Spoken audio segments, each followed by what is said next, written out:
This episode is brought to you by Progressive. Most of you aren't just listening right now. You're driving, cleaning, and even exercising. But what if you could be saving money by switching to Progressive?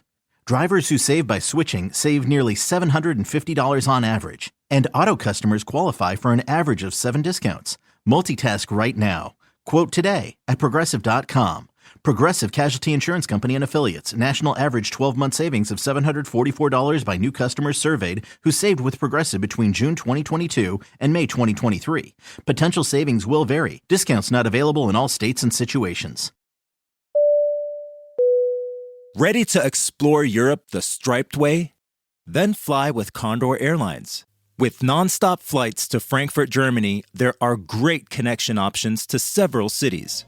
Whether it's the romantic streets of Paris or the stunning beaches of Barcelona, Condor will start your vacation by offering comfortable and spacious cabins. Fly the striped way. Visit condor.com today. But teacher, when are we ever going to use math in the real world?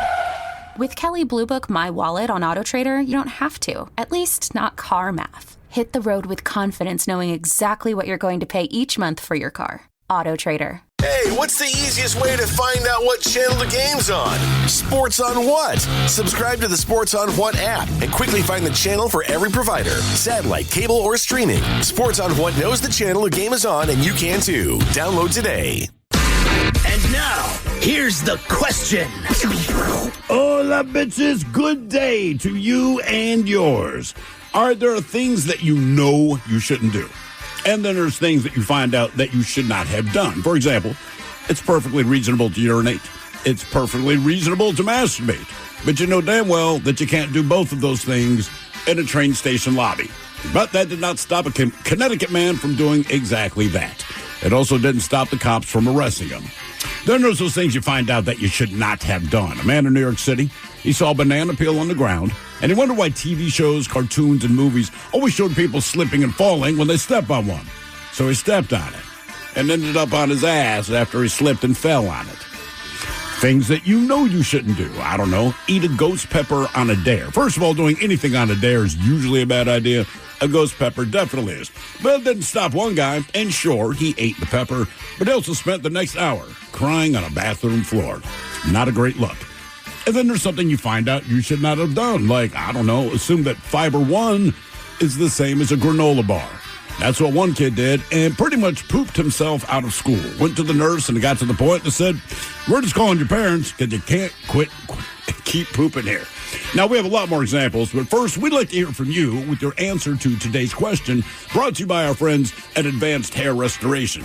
Today, we want to know, what was the moment that you realized that someone really effed up? To be a part of the big show, call 206-803-ROCK. Like KISW on Facebook, follow us on X and Instagram at Men's Room Live, and send your emails to the Men's Room at KISW.com. 99.9 KISW. Here's the question of the day. Brought to you by Advanced Hair Restoration. Text the Men's Room at 206-803-ROCK. We're doing it, the first ever KISW Miles Montgomery Golf Classic. It's got a ring to it, doesn't it? Presented by our friends at Pinky's Plumbing, Monday, June 9th at Jefferson Park. We're going to have some beers, probably have some shots, probably have some cold drinks, play a little golf. Foursomes on sale now at KISW.com. You are listening to the Men's Room. But tell us, away we go. Welcome to Season 20, Episode number 4,273. What a large and in charge program we have for you today. Guaranteed future repeat. Join once again at 4:30 by our friends from the Daily Bigs Morning Show. That would be Taryn and Steve. We will sit and spin. And today, in honor of Sunday's Oscars, there is a category for Best Musical Performance, Score, whatever you want to call it. Whatever the hell it is. Song. We have 10 songs that were nominated for the Oscars. And Mike, we know most of these songs. They're popular in the world, right? Yeah, they're songs that you would know, yes. Okay. Idea today is you're going to play us a snippet of one of these tunes, and we're going to try to guess the movie that was included in the nomination. Correct. For that tune. Do you have any James Bond theme in there? James Bond themes were certainly on there. They are definitely a possibility. Okay. Mm-hmm. I saw that, and I cannot remember her name, but one woman was up for like her 10th or 12th Song of the Year in the Oscars. As a performer or writer? As a composer, writer, performer, the whole deal, and she lost again. So she's like the Susan Lucci. Oh, so she's never won, No, but she's she's never always won. nominated. No, but she's always Okay. nominated up there. Once again, she just kind of puts her head down. Well, that's Hollywood's way of saying, you know what, you are pretty good. That's right. So, Taryn and Steve joining us from the Daily Mix Morning Show coming up since. By the way, we since we're having the Miles Montgomery Golf Classic. I thought it was just the Miles Montgomery Classic. Whatever. I'm just saying, man. That's a sex move. So, yeah. Hopefully, The classic, as this is going down Monday, June 9th at Jefferson Park, we are taking the day off to basically go out there, have a good time with you, drink beer, hang out, play golf, have a lot of fun, right? Hopefully, we can get those guys maybe to go up and do their show. The morning show? Yeah, the Monday morning. Let's just ask them. Of the golf tournament. And then, so they can set the tone. And then we'll get up there, man, because the first tee time is 8 o'clock. Everyone tees off at the same time. Why do you got to play a sport that starts so early, man? It's 8 o'clock in the morning, man. Everybody goes out to their own individual hole. It's a shotgun start. Everyone starts I'm just at 8. saying, as far as sports go, man, like, and I know golfers start early. Look, I get it. That's Steve, just what? You can have a beer at 8 o'clock in the morning. Yes. You know what? When you put it like that, right. Now, never We're mind. not on I the air. retract my statement. Yeah. We have tons of prizes. Hell yeah. You can go to Shine down in Salt Lake City. Yep. We're going to have a heckle hole. We got a lot of stuff planned. That's basically where someone sits there with a microphone and a speaker, and every single person that gets up there on the tee box for a particular hole, they just get absolutely lambasted. From the clothes they're wearing to the way they swing the club, the way they look, the way they hit the ball. All right. You know, it's all, bets are off on that one as far as the language involved and everything else. But we have a lot more planned, tons of prizes. Foursomes are on sale now at KISW.com. It's going to be a great day. Hopefully you can join us. We got tons of prizes. We'll have lots of alcohol on the course. Yes. It's going to be... It's going to be a lot less about golf than you think it's going to be, Steve. So I know you're not the biggest golfer in the world. Yes, golf will be involved. I understand that, but Mike righted my ship. Said, dude, you're going to start drinking at 8 a.m., so I'm in. So whatever has to happen, I'm cool. Okay, yeah. I've seen a lot of people really mess up on the golf course before. As far as just doing things that they probably should. I've seen people fall into lakes. I've seen people that thought it was a good idea to either get a goose off of the green and the goose attacked them. Yeah, man, geese don't play. Geese do not play. I've seen that once, almost twice. Would you get in trouble if you swung the club and hit the goose? I mean, I'm saying if it's attacking you, not just walk up to it and hit the thing, but I'm saying if it starts charging you, as geese are known to do, in my mind, I got a golf club, I'm ending this thing, right? Or is that bad? Would that be frowned upon? Like the goose is now attacked. I'm just trying to shoot away. I think the goose turns around, says, "Bring it on!" And they start flying at you, man. Right? I think it's one of those where they would say that it doesn't fly. However, I don't think anybody would blame you. Okay. Last time I played, better get him in the first. It's been a few times back, but this was in the last 2 months. I saw a dude drive a golf cart off of a bridge. Jesus, man. He was drunk. He was not paying attention to what he was doing. He drove the golf cart. I got a picture of it. It's the damnedest thing. He drove it straight down into... That's what, like 6-7 feet up, maybe? Drove it straight down into a canal. Damnedest thing I've ever seen. But either way, hopefully you can get a few friends together and get a foursome and join us for the Miles Montgomery Golf Classic Monday, June 9th at Jefferson Park. It's going to be a good time. Okay, our question today. The moment you realized that someone really effed up. Like maybe the guy in the golf cart that drove off of a bridge and into the canal. Sometimes it's a big deal. Sometimes it's just like, I can't believe you did that. I can't believe you're that stupid. It wasn't the biggest deal in the world, but you effed up. Other times it's like, wow, maybe you didn't even mean to. You didn't even realize what you were getting into. And then all of a sudden, you're like, oh, this is not a good situation. And then sometimes people tell you things, and you might remember this coworker back in Baltimore, and she was complaining about the dentist, and we're just in the hallway, just shooting the crap, right? Regular talk, and she had been to the dentist earlier, and we're like, well, dude, nobody loves going to the dentist, but, how's your mouth? You got to do the right thing. And so she's like, oh, man, it's fine. But she then, as she's going through this conversation, she indicated that she doesn't understand why the dentist also has a license to do breast exams. And Miles and I just felt silent, because I thought she's kind of setting up a joke. Oh, yeah. I mean, there was no joke. She just kept talking. And, we don't know what to say. I'm just like, you might want to find a different dentist. You also might want to get a little smarter. He's just grabbing your boobs. And the thing is, she'd been going to this guy for 2 or 3 years was the point. Because she's like, every time I go in, I also have to get a breast exam. Oh, my God. Yeah, sir. And we're, waiting for the punchline. Nothing. Yeah. And I'm like, this lady, you're so stupid. You're so dumb, but you're so sweet. And this to me, you've effed up. You just don't even know it. That's right. We start with a story. Here's a Yeah. crazy one. A driver that was stuck on a set of railroad tracks made it out safely from his car before it was struck by a Norfolk Southern train in LaPorte. The crash and his arrest may not have happened had he not been impaired while FaceTiming with a young lady. That is the picture drawn from a police investigation leading to charges against 27-year-old Zachariah Vigil. The LaPorte man is facing misdemeanor counts of operating while intoxicated and leaving the scene of a crash. Now, this all goes down at about 2 a.m. Vigil was driving to his girlfriend's home after watching the Super Bowl, according to the information filed in the Superior Court papers. Vigil told investigators he became distracted by the sight of her breast that she was showing him on FaceTime. This, he says, caused him to drive up on the rails next to the crossing, according to court documents. Police said Vigil, after his car stalled, tried pushing the car off the tracks before the vehicle was smashed by the freight train. Now, according to court documents, the woman then picked up Vigil and was just leaving the scene of the crash when stopped by one of the responding officers. Vigil, he was the front passenger in the seat. He had an alleged blood alcohol level of 0.273. Wow. But the reason he swerved off the road is because he's looking at her boobs. He was looking at her boobs, yes. Like, dude, you're headed there. Right. And I mean, look, I also get it, but maybe don't FaceTime while driving. Mm-hmm. Especially if she's going to show you boobs, because, look, I'm going to be distracted, too. That's all. Yep. Now we have the story. In a chilling incident, a man was seen performing pull-ups on electrical wires, leaving internet users stunned and outraged. The dangerous stunt is, they say, grabbing eyes on social media, as the video has racked up over 2 million views. It was shared on Instagram, and the footage shows the man gripping electric wires, seemingly connected to utility poles that he climbed up, and performing pull-ups. How did Jim Bro get up there? One caption read, while many on social media found the video amusing, others slammed the man for pulling such a reckless stunt. Training with death. Bro's acting like he got spare lives.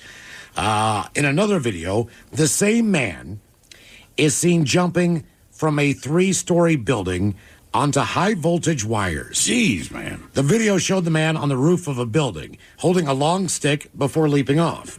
However, instead of landing on the ground, he crashed into high-tension wires, triggering massive sparks and causing the crowd to grasp in horror. After being electrocuted, his limp body fell onto a first-floor balcony. Jesus. Initially presumed to be dead, he suddenly sat up and then started throwing bricks at police. Are you kidding? No. After a struggle, the officers eventually nabbed him and took him to a district hospital for treatment and assessment. According to reports, the man is a resident of Odisha and had traveled there for his child's treatment at a local hospital. He's there because his kid's in the hospital. That is correct. And while kid's in the hospital, dad is doing pull-ups on tension wires, gets electrocuted, sits up. And what are you doing? Like, what? I've been on a lot of drugs. I've been really drunk. Mm-hmm. Nothing about that story seems like a good idea. Our question today, what was the moment that you realized that someone really effed up? 206-803-ROCK. Hello, Edgar. Welcome to the men's room. Hey, how you doing? Hola. Doing well, Edgar. Thank you. Yeah, I used to work at this business where we made playground equipment. Okay. And we bent a lot of pipe. You know, you go to the parks and you see those jungle gyms that have the U-bends that kids climb on, that kind of stuff. Yeah. Well, we also, we when I first started, we used to make these swing sets, and we would send this pipe out to be bent into it would be the top part, the top arch of the swing. And we bought this $30,000 bender, and we started bending all this pipe ourselves, and we had to kind of teach ourselves. And I went through the whole spec thing. You know, bending the small pipe was no problem, but it had the specifications that it would bend up to 3.5-inch pipe. And all I wanted to do was bend some 3-inch pipe. So in my mind, I just knew it would work. But the fine print said that it would bend 3.5-inch light duty pipe, but only 2.5-inch heavy duty pipe. Mm-hmm. I put this 3-inch pipe in there, and it turns out it was a thick wall pipe, heavy. And man, that bender just started growling, you know. And that first bend, you have to bend it and then let it spring back and figure out how much spring back you have, and then you dial that in, and then you get the right size the next time, hopefully. So I did the first one, and then I said, well, let's just put another one in, and I'll add some spring back in there. And anyway, that second one, it started growling, and it was just, and it got about 3/4 of the way through this bend, and it just snapped. And it was the worst sound in the world, man. I've wanted to call you guys with this story 3 or 4 times because you'll ask, when did you guys just have all kinds of questions that have the same answer. But anyway, this story here, when that thing snapped, I felt it's like in my stomach just got a knot. Yeah. And then it just traveled down and settled right in my cojones. All right. Well, at least nobody got hurt there, Edgar. $1,000 machine. Yeah. What's that? I said, at least nobody got hurt. Yeah, nobody got hurt. This other guy was watching me, and I said, man, I felt that, and I just felt it go right into my balls. And he goes, me too. From the reverberation of the pipe actually snapping. Edgar, let me ask you this. As someone who makes playground equipment, I have not spoken to anyone who's made playground equipment. If you took your kids to the playground, what is the last thing you would want them to play on? You don't see teeter-totters anymore. Not much. Because they're so dangerous. And my boss said he made them at one time, and then he quit because this general, like in the Army, he had his kid on the teeter-totter, and the handle was loose, and the kid slid down and got his wiener underneath the handle, and when the other guy jumped off the other side and he came crashing down, it cut the tip of it off. Oh gosh! Yeah, so I would say the teeter-totter. Right, yeah, I would too now, man. As a kid, your partner on the teeter-totter never knew how to get off the thing properly either. It just sent your ass slamming right into the ground. Always. And there was a real heavy kid at my school, and nobody wanted to do it with him. You almost felt bad, but you couldn't get him up in the air. Right. Like he'd sit on one side. You're just flying over there. Right, exactly. So like 2 or 3 of us would sit there just to kind of balance it out. They have some really low ones. What's the hell? Maple Leaf Park, I think it is. All right. The kids when they were little, man, they'd be on the playground. And the problem being a parent at a playground, it's not so much your kids, but like if you do one thing with your kids, but the thing they're playing is communal, well, now you become the adult in charge, which is not what you signed up for. But whatever that spinny thing is, like a bunch of kids kind of stand on it, right? And you're just spinning it around in circles. Well, my kids are on there. One of their buddies is on. So I'm spinning it. And then like 9 kids pile on. And it's too many kids to be on there. But, whatever. Right. So all the screaming, spinning. And then another dad comes over. So both of us, as dads will do, we are now running as fast as we can around in circles. And the kids are just screaming, faster, faster, faster. And this little girl goes flying the F off of this thing, man. I mean, it had to be like 8 feet. Hits the sand. She gets up crying. And basically, I'm like, I'm done. Because then I get the stink eye from the other parents. I'm like, look, man, what do you want me to do? Worst on my end was a rope swing we had on a lake. Oh, no. And it had broke. So it was up there, and it had been there for years. And eventually, whoever was an unfortunate character to be on that thing when it broke was probably not in very good shape. But so we found some vines that were on that same tree. We're like, look, man, we'll use the vines. They're strong. We pulled on them. They're sturdy. Everything else, it's the same damn tree, same branch. We'll just use the vines. So we start using the vines, and about half an hour goes by, and we're all starting to burn. Our chest is burning. Between our legs is burning. Our hands are burning. Every single thing where that vine touched us is burning. We all got the same reaction from this vine, which we found out was poison oak. No. Now, we were 8 or 9 years old. We did not realize this. But we were out of commission for that summer for at least a week, while all of us had to go to the hospital. Right. Different types of creams, different types of blisters were coming out. I mean, you got to remember, like we were hugging this vine. Yeah, I mean, it's a rope swing, man. So, there's a line down the middle of your chest, the inside of your hands, your wrists, between your thighs. Sounds like your junk, right? The entire thing is burning and on fire. And that's when we realized, man, we did not know what poison oak was, and we just found out. What was the moment you realized someone really effed up? 206-803-ROCK.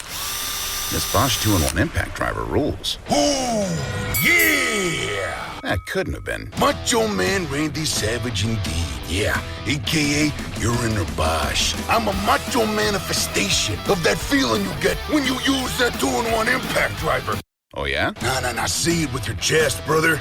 Oh, yeah! Oh, yeah!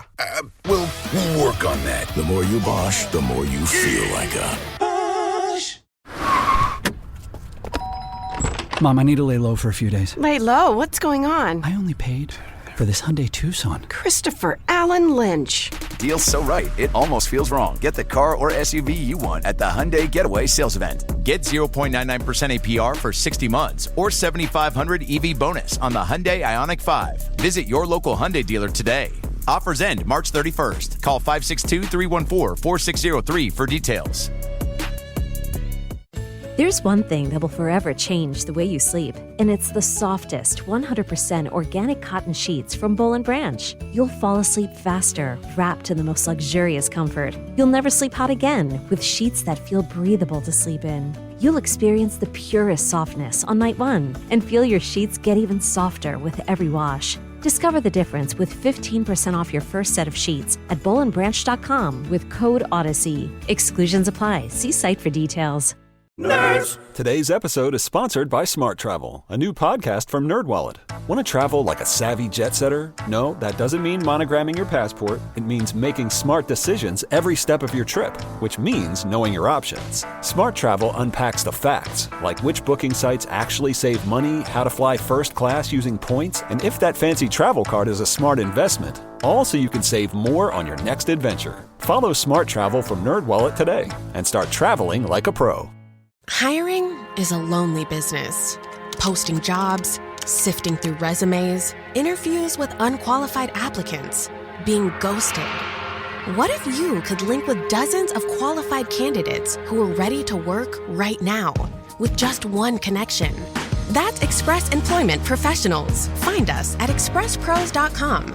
One connection, the workforce you need. Problem solved. Express Employment Professionals. expresspros.com. This is the mighty 99.9 KISW and KISW HD1 Seattle.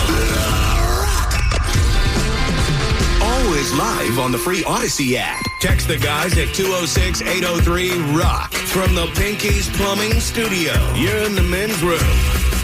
Our question, what was the moment you realized that someone really effed up? 206-803-ROCK, couple here.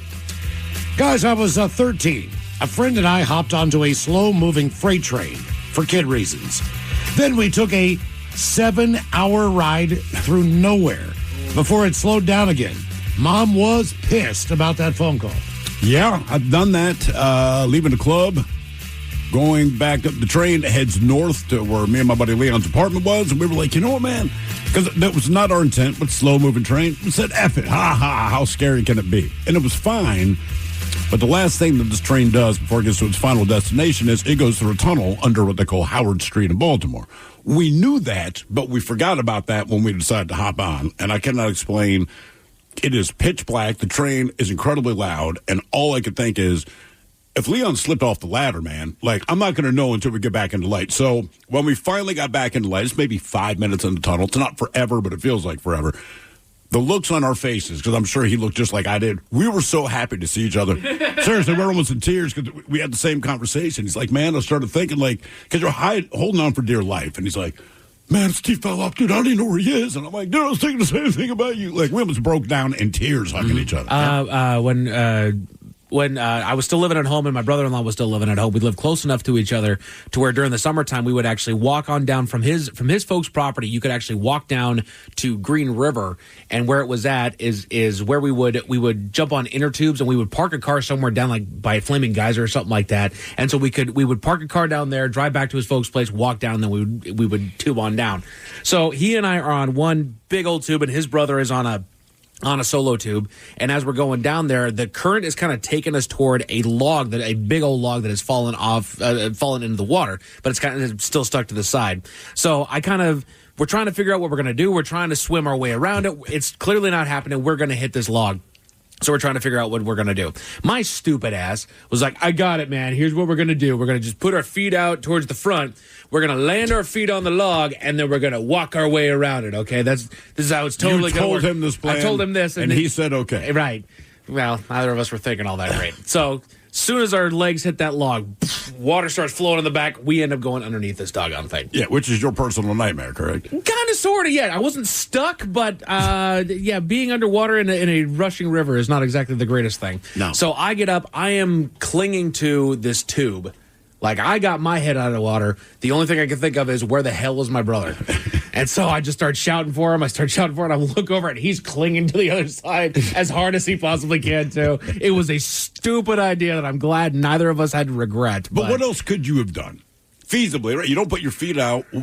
You're just going to slam into it. I mean, I don't know what the proper etiquette would be, right? Right. I mean, maybe you abandon the tube and actually physically try to swim on over there, but he was a small guy, so him being in the water was something we were trying to avoid in the first place, because his lips always got purple by the end of it.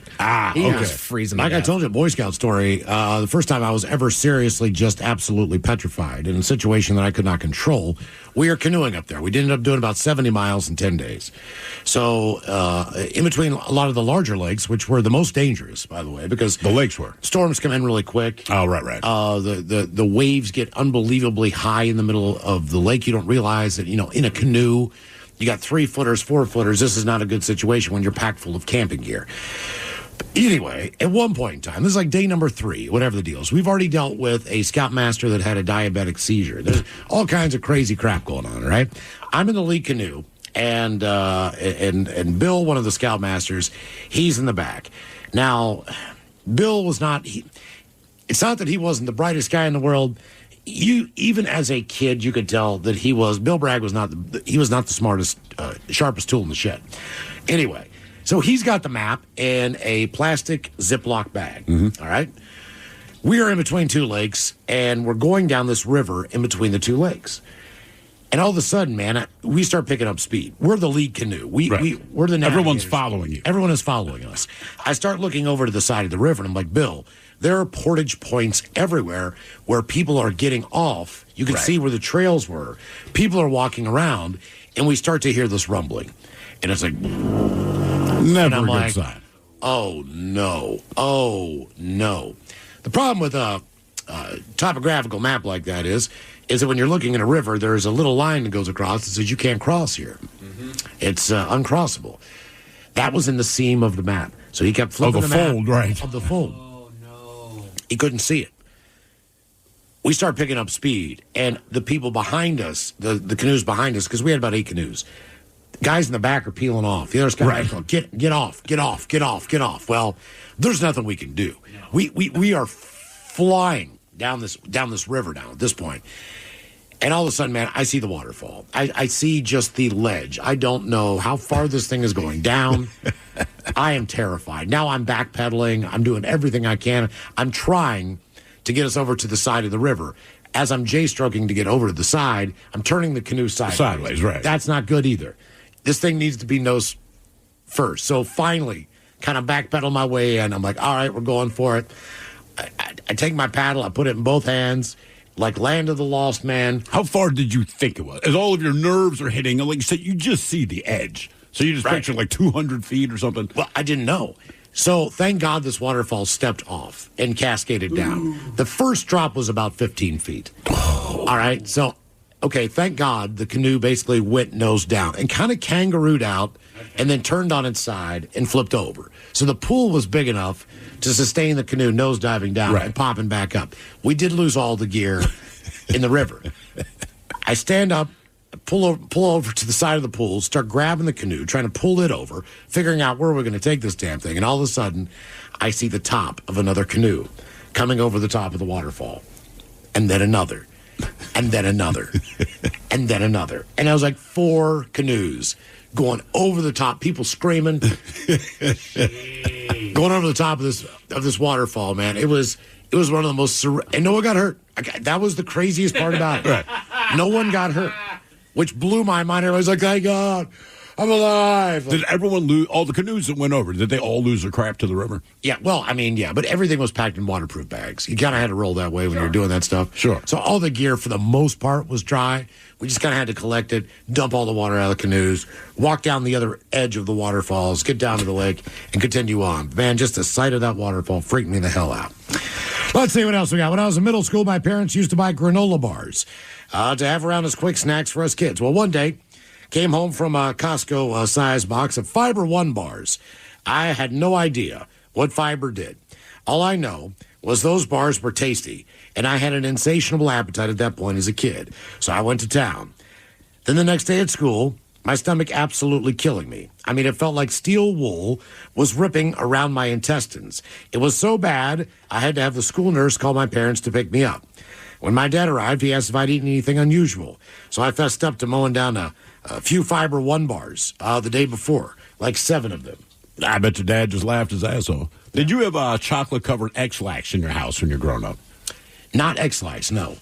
But, so do they still do that, Mike? Do you know? Have you ever heard of chocolate-covered X-Lax? I mean, I've heard of it, but okay. It's a bad idea if you have children around, because when my brother and I are younger, and I always defaulted to him. He's 5 years older. He's the smart one, and as he told me, it's a Saturday morning. The parents are still in bed. We're up to watch our cartoons. And he's like, Steven.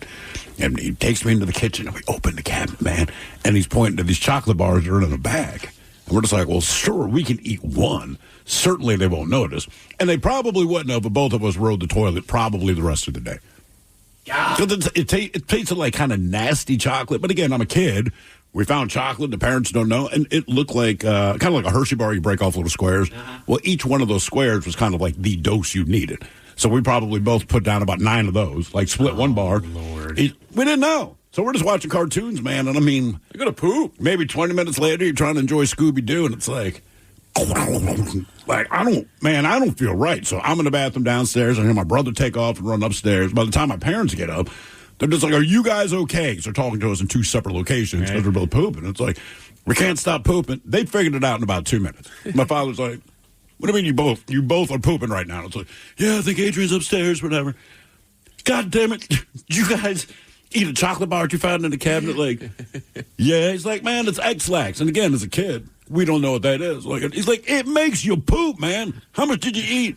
We split a bar, and all you heard was laughter. He's like, I can't help you. You split a bar. Yeah, I mean, we didn't know. So basically, we took 9 doses of X-Lax each. God. And my dad, I could hear him laughing on the other side of the door. And he's like, man, nothing I can do for you. He's like, just ride it out, man. Well, and then you had that girl that ate the cake pop. So, I mean, kids just get into stuff that they shouldn't all the time, man. Again, so with that, I met a family at a bar right before Christmas, and this family would stay at a nice hotel for 2 or 3 days around Christmas time, whatever. Anyway, I met them there after work. Someone had brought us weed-infused cake pops.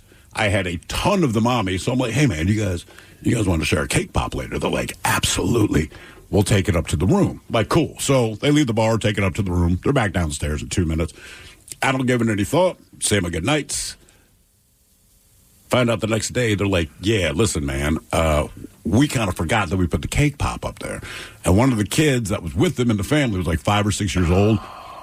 And they said, she went to bed first because they hung out at the bar. They went up to check on her, and they're like, oh, dude, she's sleeping great.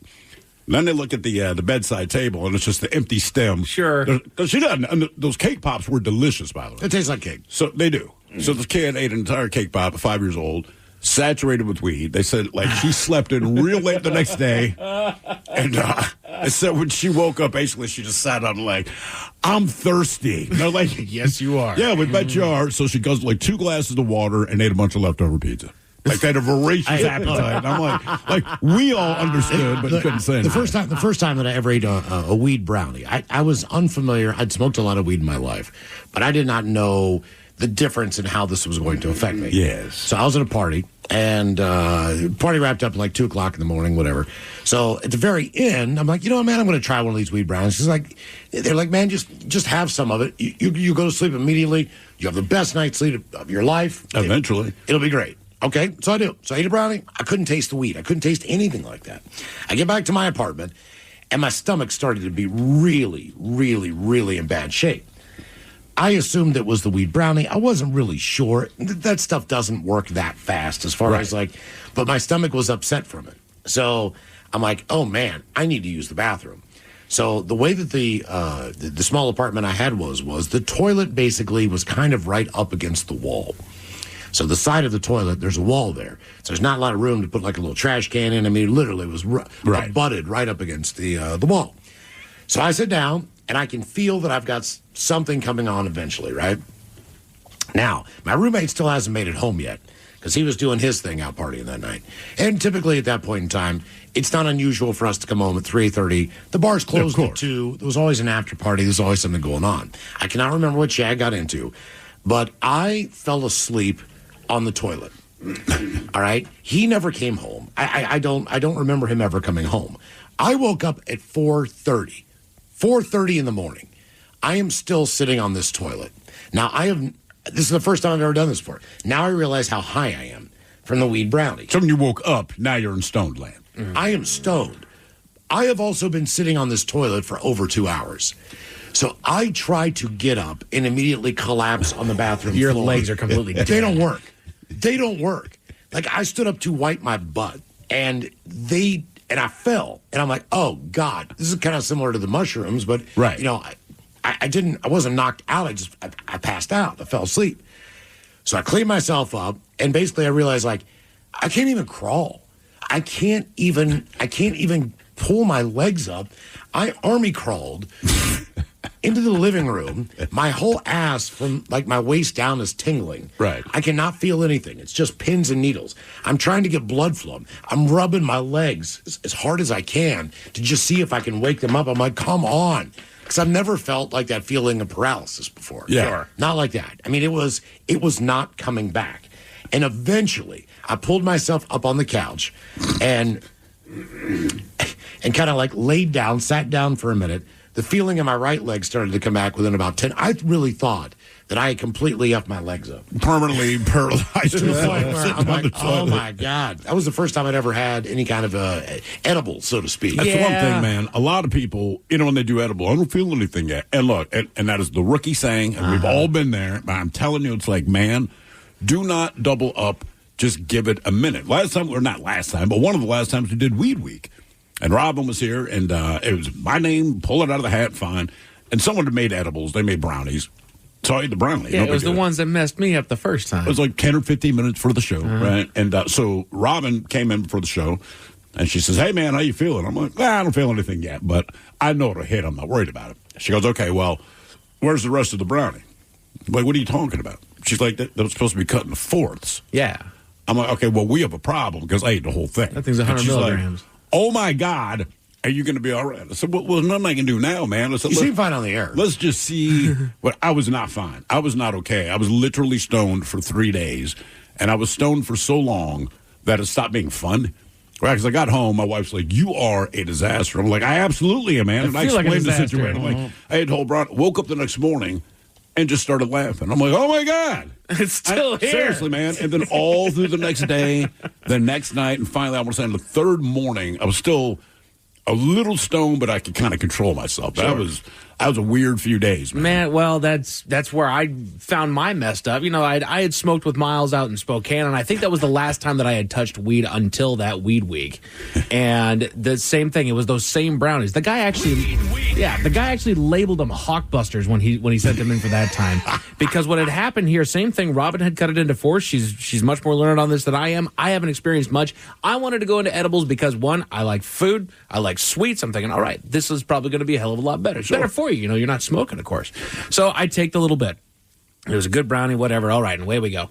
And I think we are an hour and a half into the show at this point. I'm just screening calls. It's a big dummy day. It's a good and easy day. An hour and a half into the show, I don't feel anything yet. And so I go to Robin and I say, I think I'm going to eat another half of that. She says, are you sure? She looks at me. She says, dude, I want you to understand. You've taken the equivalent of 6 shots of tequila. I went, okay, I'll give it a little while longer. So I think during that next break that we were on the show, all of a sudden I just realized that my daydreaming just kind of keeps on getting more in depth. All of a sudden I can't quite focus beyond 5 feet in front of me.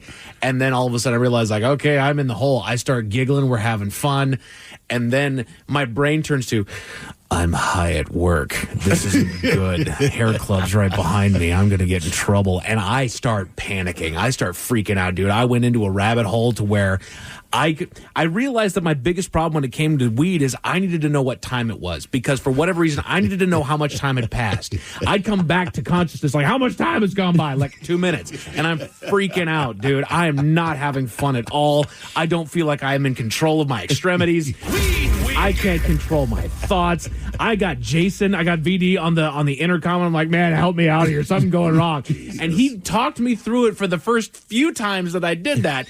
And then he went silent on me. That scared the devil out of me, man. I needed somebody on the outside to tell me everything was okay.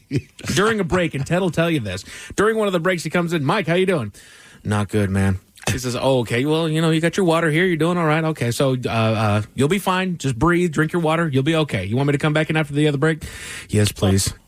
And so, I had a bad time. And then at the very end of the day, I'm starting to come back a little bit. And then I see VD come into the studio, and he had a list of things that I panicked, screamed at him through that intercom that he read over the air.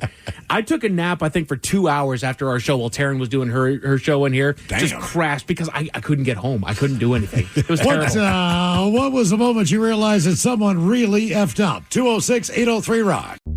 Is your team at work feeling a little disconnected? Maybe the workflow's not flowing? Try Confluence by Atlassian. Confluence is the connected workspace where teams can create, organize, and deliver work like never before. In Confluence, teams can whiteboard their vision for any project, easily create or access the relevant pages and resources they need, and discover important context they might not even know they need. Plus, AI helps teams jumpstart brainstorms, organize information, and connect workflows, so teams can move efficiently and create alignment with ease. In fact, with Confluence, teams can see 5.2% average boost in productivity in 1 year. So if your team lacks confidence, try Confluence, the connected workspace where teams can do it all. Set knowledge free with Confluence. Learn more at Atlassian.com/confluence. That's ATLASSIAN.com/CONFLUENCE.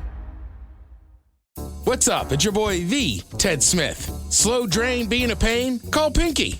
That pipe's being a little leaky? Call Pinky. When the toilet won't flush and you're in a rush? Call Pinky. When your shower lost all its spray power? Call Pinky. When your sink's on the blink? Call Pinky. Pinky's Plumbing promises to lick all your plumbing problems quick. So when your plumbing backs up and things get stinky, call Pinky's. Pinky'sPlumbing.com. Plumbing backs up and things get stinky. Call Pinky's. When you're on the go and it's time to refresh your energy, grab an ice-cold Celsius, where 0 sugar, 7 essential vitamins, and proven ingredients meets pure refreshment. Unlike traditional energy drinks, each sip of Celsius is a perfect balance of flavor and function. So, whether you're hitting the gym, the office, or your next adventure, grab a Celsius at your local retailer or visit Celsius.com to learn more.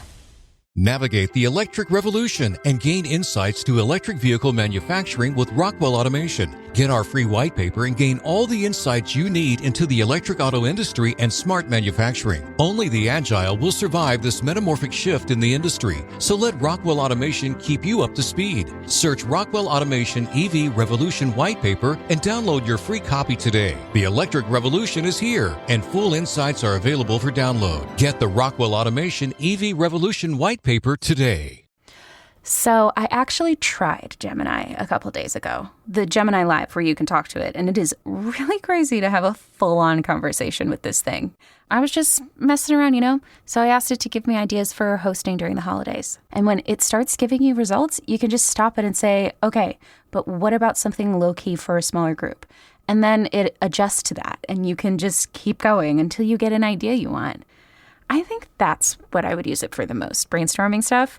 It's so good if you don't know where to start or if you hit a wall, you just go to Gemini. It helps you get the ball rolling. But obviously you can use it for all kinds of stuff. If you want to learn something new, you can have it give you advice, ask it to explain Bitcoin in simple terms, or you can have it quiz you on microbiology. I mean, imagine being a student and you've got this personal tutor on hand. It's hard to explain. You really just have to play around with it, see how it listens to you, responds, adapts to your style of conversation. Just Try it out. It's free. This episode is brought to you by Progressive Insurance. Whether you love true crime or comedy, celebrity interviews or news, you call the shots on what's in your podcast queue. And guess what? Now you can call them on your auto insurance too with the Name Your Price tool from Progressive. It works just the way it sounds. You tell Progressive how much you want to pay for car insurance, and they'll show you coverage options that fit your budget. Get your quote today at Progressive.com to join the over 28 million drivers who trust Progressive. Progressive Casualty Insurance Company and Affiliates. Price and coverage match limited by state law. Ready to explore Europe the striped way? Then fly with Condor Airlines. With non-stop flights to Frankfurt, Germany, there are great connection options to several European cities. Whether it's the romantic streets of Paris or the stunning beaches of Barcelona, Condor will start your vacation and make it even more memorable by offering comfortable and spacious cabins where you can sit back, relax, and enjoy the flight. Fly the striped way. Visit condor.com today. Look around. What do you see? Cars, lots of them. And guess what? They're probably on AutoTrader. Whether you're into timeless classics or the latest trends, did somebody say solar-powered, eco-friendly, vegan leather-wrapped, aromatherapy-scented, disco ball-equipped self-driving car? If you see it on the road, you can likely find it on AutoTrader. Big cars, small cars, blue cars, new cars and used cars, electric cars, and one day, maybe even flying cars. With millions of options to choose from, buying a car becomes a whole lot easier. See it, find it. AutoTrader. Hey, anyone know what channel the game's on? We know. Download the Sports on What app today and always know how to watch the game. Satellite, cable, or streaming. Sports on What knows the channel the game is on, and you can too. Subscribe today to start your 7-day free trial. Sports on What? We know. This is the Men's Room with Miles and Thrill. When did you really F up? That one time it actually snowed, and Dad tried to show us what not to do. So we're driving. He slammed on the brakes. We're on ice. We ended up stuck in a ditch 4 hours on Christmas Eve. I know.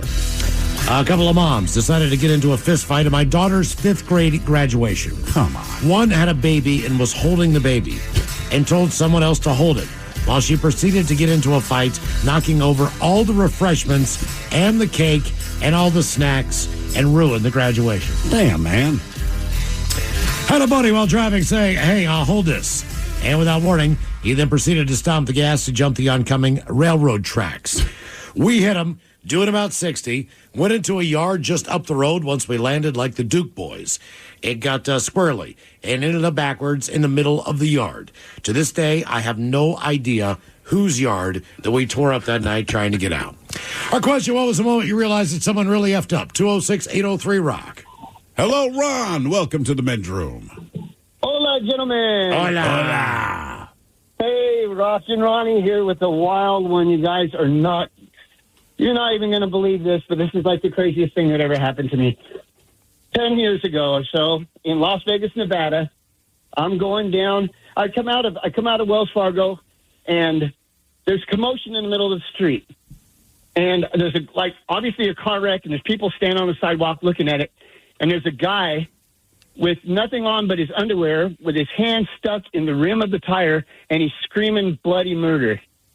So me, being the helpful dude I am, I run out there into the street, and there's this tall gentleman. He's got to be late 60s, dressed really well. He says, "Stay away from me." I said, "I got to help this dude."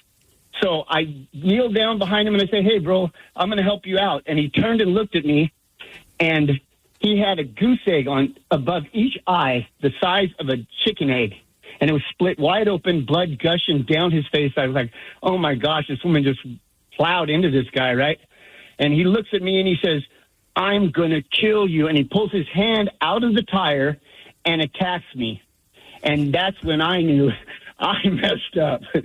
And so he grabs me. We roll around a couple times on the ground, and I'm squirming, trying to get away with my life. And I squirm away from him because he's all so bloody and slippery that I managed to get away from. He's a big man. And he stands up. He pulls his underwear off. And there's this older woman standing next to the well-dressed man in the middle of the street, late 60s. Obviously, he's his wife. She's in a dress. She says, "Somebody bring this man a glass of water." He pulls down his underwear, and he grabs her and me and the other gentleman grab him and pull him off this lady, and then we hold him on the ground, and then cars started going by. This man's butt naked, his anaconda's sticking out there, little kids looking. So I said, hold him, and I pull off my shirt, and I put it over his junk, and then cars went by, and we just held him there on the ground, and then paramedics and cops and firemen and everybody showed up like 2 or 3 minutes later, and it was the longest 2 minutes of my life. Were you living down there, or were you just down there to visit? I lived there for 25 years. More importantly, did you ask for your shirt back? No. I went. I said hi to some friends that happened to be on the side of the road, and then I went home, and I had so much blood on me that you couldn't tell what color my pants were. See, man, I have nothing against trying to be a good Samaritan, but sometimes no. Just no. Yeah. You end up with a naked, bloody dude who's threatening to kill you. It's just not worth, especially when someone else standing there just says, don't do it. To me, that's the ultimate warning, right? So everyone's watching this guy. He looks like he's in trouble. So just don't. That means, you know what, man? Listen to that person. Do not get Shockingly, involved. I've never had really any bad things happen in Vegas. I mean, anything that I didn't do to myself. Right. But the worst situation I ever got into was in Nashville at the Grand Ole Opry Hotel. Go down there for a Jack Daniels tasting. Told this story before. But at the time that we went down there, it was the first time that they ever used, that I'd been in a hotel that used key cards. Yeah. So I go in and check into the hotel, and we have a meet and greet thing going on at the Jack Daniels bar, which is somewhere in the middle of the Grand Ole Opry Hotel, by the way, is absolutely huge. There are corridors that go and kind of just kind of stick out. I mean, there's long-ass hallways. It is a big, big hotel. I'm not thinking about this at the time. I check in. I take a shower real quick. I put my card in my wallet. That's the best place to put it because it's a credit card thing, right? Go down to the Jack Daniels party. Have a really, really, really good time. I bet you did. Ends up being a late night. And so at 2 o'clock in the morning, it's time for me to go back to my room. Now, the problem is that I took the card out of the sleeve, left that on the counter in the hotel Rookie room. mistake, man. That had the hotel room number on it. Yeah. Okay? So, and at this point in time, it's 2:30, 3 o'clock in the morning. There's nobody really at the front desk. I kept, I'd walk by a couple desks. They might have been satellite desks, but they weren't. Right. I could not figure out. And there's nobody walking around. It's just me. So I take off down this hallway, try to find my room. How did you plan on finding, if you had no idea what the number was, what was your strategy to figure out? I knew I was pretty close to the end of one of the hallways on the left. Okay. So anytime I saw the end of a hallway, I would walk all the way down and start trying like the last 5 doors. And then I'd turn around and I'd go down another hall. I did not get to my room until about an hour and a half to 2 hours later, which felt like 5 hours. I am literally hammered. I cannot find my hotel room. There's no one at the front desk. I don't know what room is mine. My phone power is now dead. I've tried to call them. I was put on hold because there's nobody at the front desk. Right. It just goes immediately to hold. I mean, I was just walking around the hotel. That was absolutely a nightmare. I was like, man, I really messed that one up. The thing I messed up, and I just felt so stupid at the end of it, but we're in South Beach, Miami. So, yeah, South Beach, Miami. Super expensive-ass hotel. We're sharing it with another couple because we're like, let's just say that we stayed here, right? So I need to get cigarettes. And I know for a fact that about 3 blocks away, there's a 7-Eleven.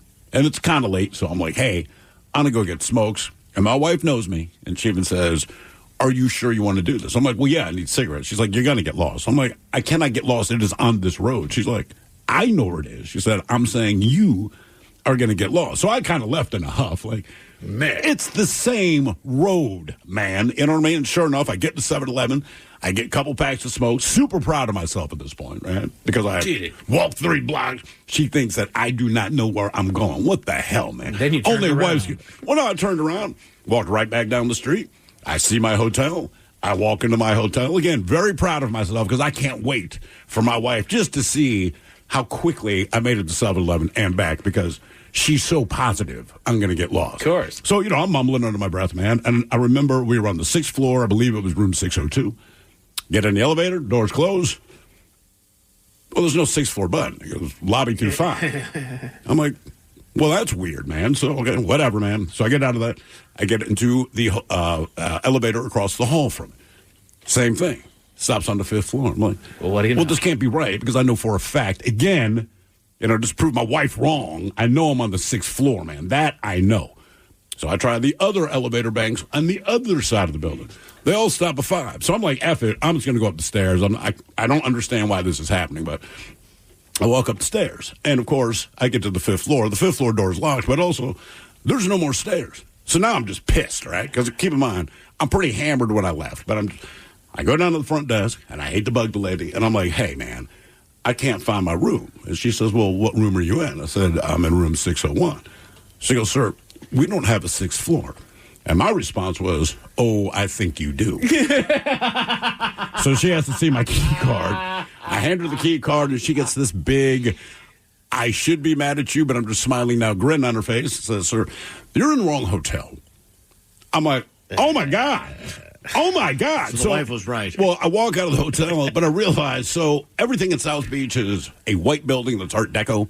Sure. Our hotel was a white building that was Art Deco. So was the one next to it, and so was the one that I entered. So I go into the second one, and all I did, I just went to the elevator. It went up to floor 11. So I said, okay, this is not my elevator because I know we're on the top floor of the one. So finally, get back to the hotel. Look for the building that was one floor taller than the one that you were in? Dude, when you leave the building, you know what I mean? I just, I'm going to walk 3 blocks. How hard can this be? Right? My wife thinks I'm a moron. Listen to her. So finally, I get back in the room, and she's like, you were kind of gone a long time. I said, look, I'm going to be honest, man. I went to the wrong hotel. She's like, I did not think you were that stupid. She's like, I just thought you'd get lost. Jesus. I said, oh, yeah. I said, it's worse than that. And I told her the whole conversation with the front desk lady. She's like, Jesus Christ, man. What was the moment that you realized that someone really effed up? 206-803-ROCK. I was proud, Mike. Hey, I you think still you made do. it back, dude. I did make it back. Right. Aha. That's a move, though. Looking her dead in the eye. I think you do have a I was 6th positive floor. I was in the right hotel. That's why I keep like, you're in the wrong building, man. She's not punching a 9 to 5 week in, week out at this place. I know. Look, man, that's, She's got this drunk dude. No, I'm not you proud. Do have a 6th floor. I was like, oh, I think you do. Well, I thought wrong. Hello, Jason. Welcome to the men's room. Hola. Hola. So my story about the person that really effed up is about me. Back in '96 when KISS did their original reunion tour, I don't think you guys were here then. We were not, but I went to that tour in Baltimore, yeah. Okay, well, they played Tacoma here on the first leg, and I took my younger brother, who at the time, I was maybe 25, he was 12, 11, the whole rite of passage thing. And we're walking down whatever side street it is leading to the Tacoma Dome, and this is back when KISW was Seattle's best rock. And with the whole black thing with the red and yellow logo and whatever. Yeah. And it's also back when you had to go to, say, the Warehouse Music Place and get your physical ticket. And when they gave you the ticket, it was inside a black envelope. I'm sure a lot of people out there remember it. We're walking down whatever road this is, and my brother, I didn't even see it. My brother looks down and he says, "What's that?" Because growing up with me, he knew what the KISW logo looked like. And we pick it up, and I kid you not, we found one ticket inside this envelope. And we were like in total amazement to, who the hell dropped this ticket on this night of all nights, going to this show of all shows. And so we go inside the dome. We're on the floor. We had 4th row right on the center aisle. Yeah, we lucked out. It was me, my brother, and 2 of my good friends. And I've got this ticket in my pocket. And for whatever reason, having the ticket was more important to me at the time. Of course, I was 24, 25, than it was to go and find the guy or find the empty seat up in the stands, wherever that may have been, and give it to his buddies and say, hey, whoever it is you're with, drop this ticket. And to this day, it still haunts me that I got to see the show with my best friends, and whoever it was that dropped his ticket, the poor guy, didn't get to see the show. Well, Jason, if it makes you feel any better, he might be listening to this show right now thinking, that son of a bitch! He might be, but I'm a huge KISS fan, huge. I've been there with him since the beginning, and I had a collection like you would not believe, which is the motivator for why I kept the ticket. I kept all my tickets. Are you going to Gene Simmons at Muckleshoot? I am not. I'm not. No, I don't live in an area now that's convenient to make the drive. So, well, I believe we'll be interviewing Gene Simmons in the next few days coming up. Week. Believe it or not, yeah, Gene Simmons. And I'm torn, man, because here's the thing. Like you, I grew up a KISS fan, right? And like I said, they're not the best band, but I'm always an apologist, right? But I've always heard that Gene Simmons is a bit of a D, and I've never spoken to the man in my life, so that could be entirely wrong. He might be in a great mood when we talk. I don't know, but you rarely hear anything particularly positive about him, right? So I'm just like, man, am I going to be a fan of this band for like 50 years and then talk to the guy and hate his guts? Maybe. But we'll find out. I think it's maybe not, man. We'll see. What was the moment you realized someone really effed up? 206-803-ROCK. Hello, Mallow. Welcome to the men's room. What's up?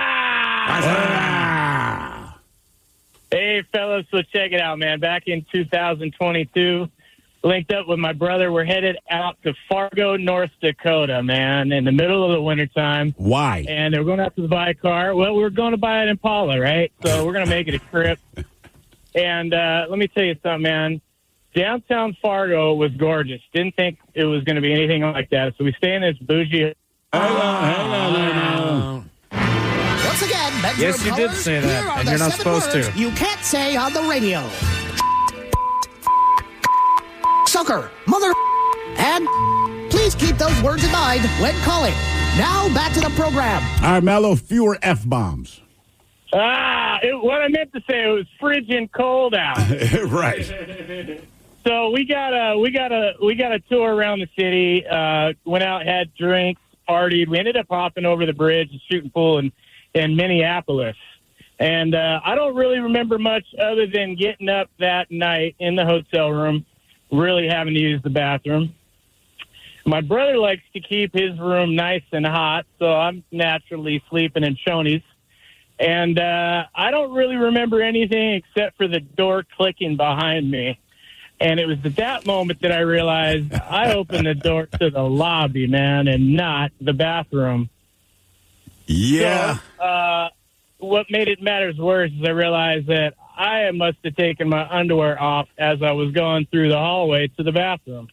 So now here I am stark buck naked, realizing that I got to go down and figure out not only what room number I'm at, because I've wandered around looking for a bathroom, but also I need to get a key. So I didn't want to take the elevator. I took the stairs, and much like your story thrill there, I hit about 2 locked doors before I finally figured out where I was going.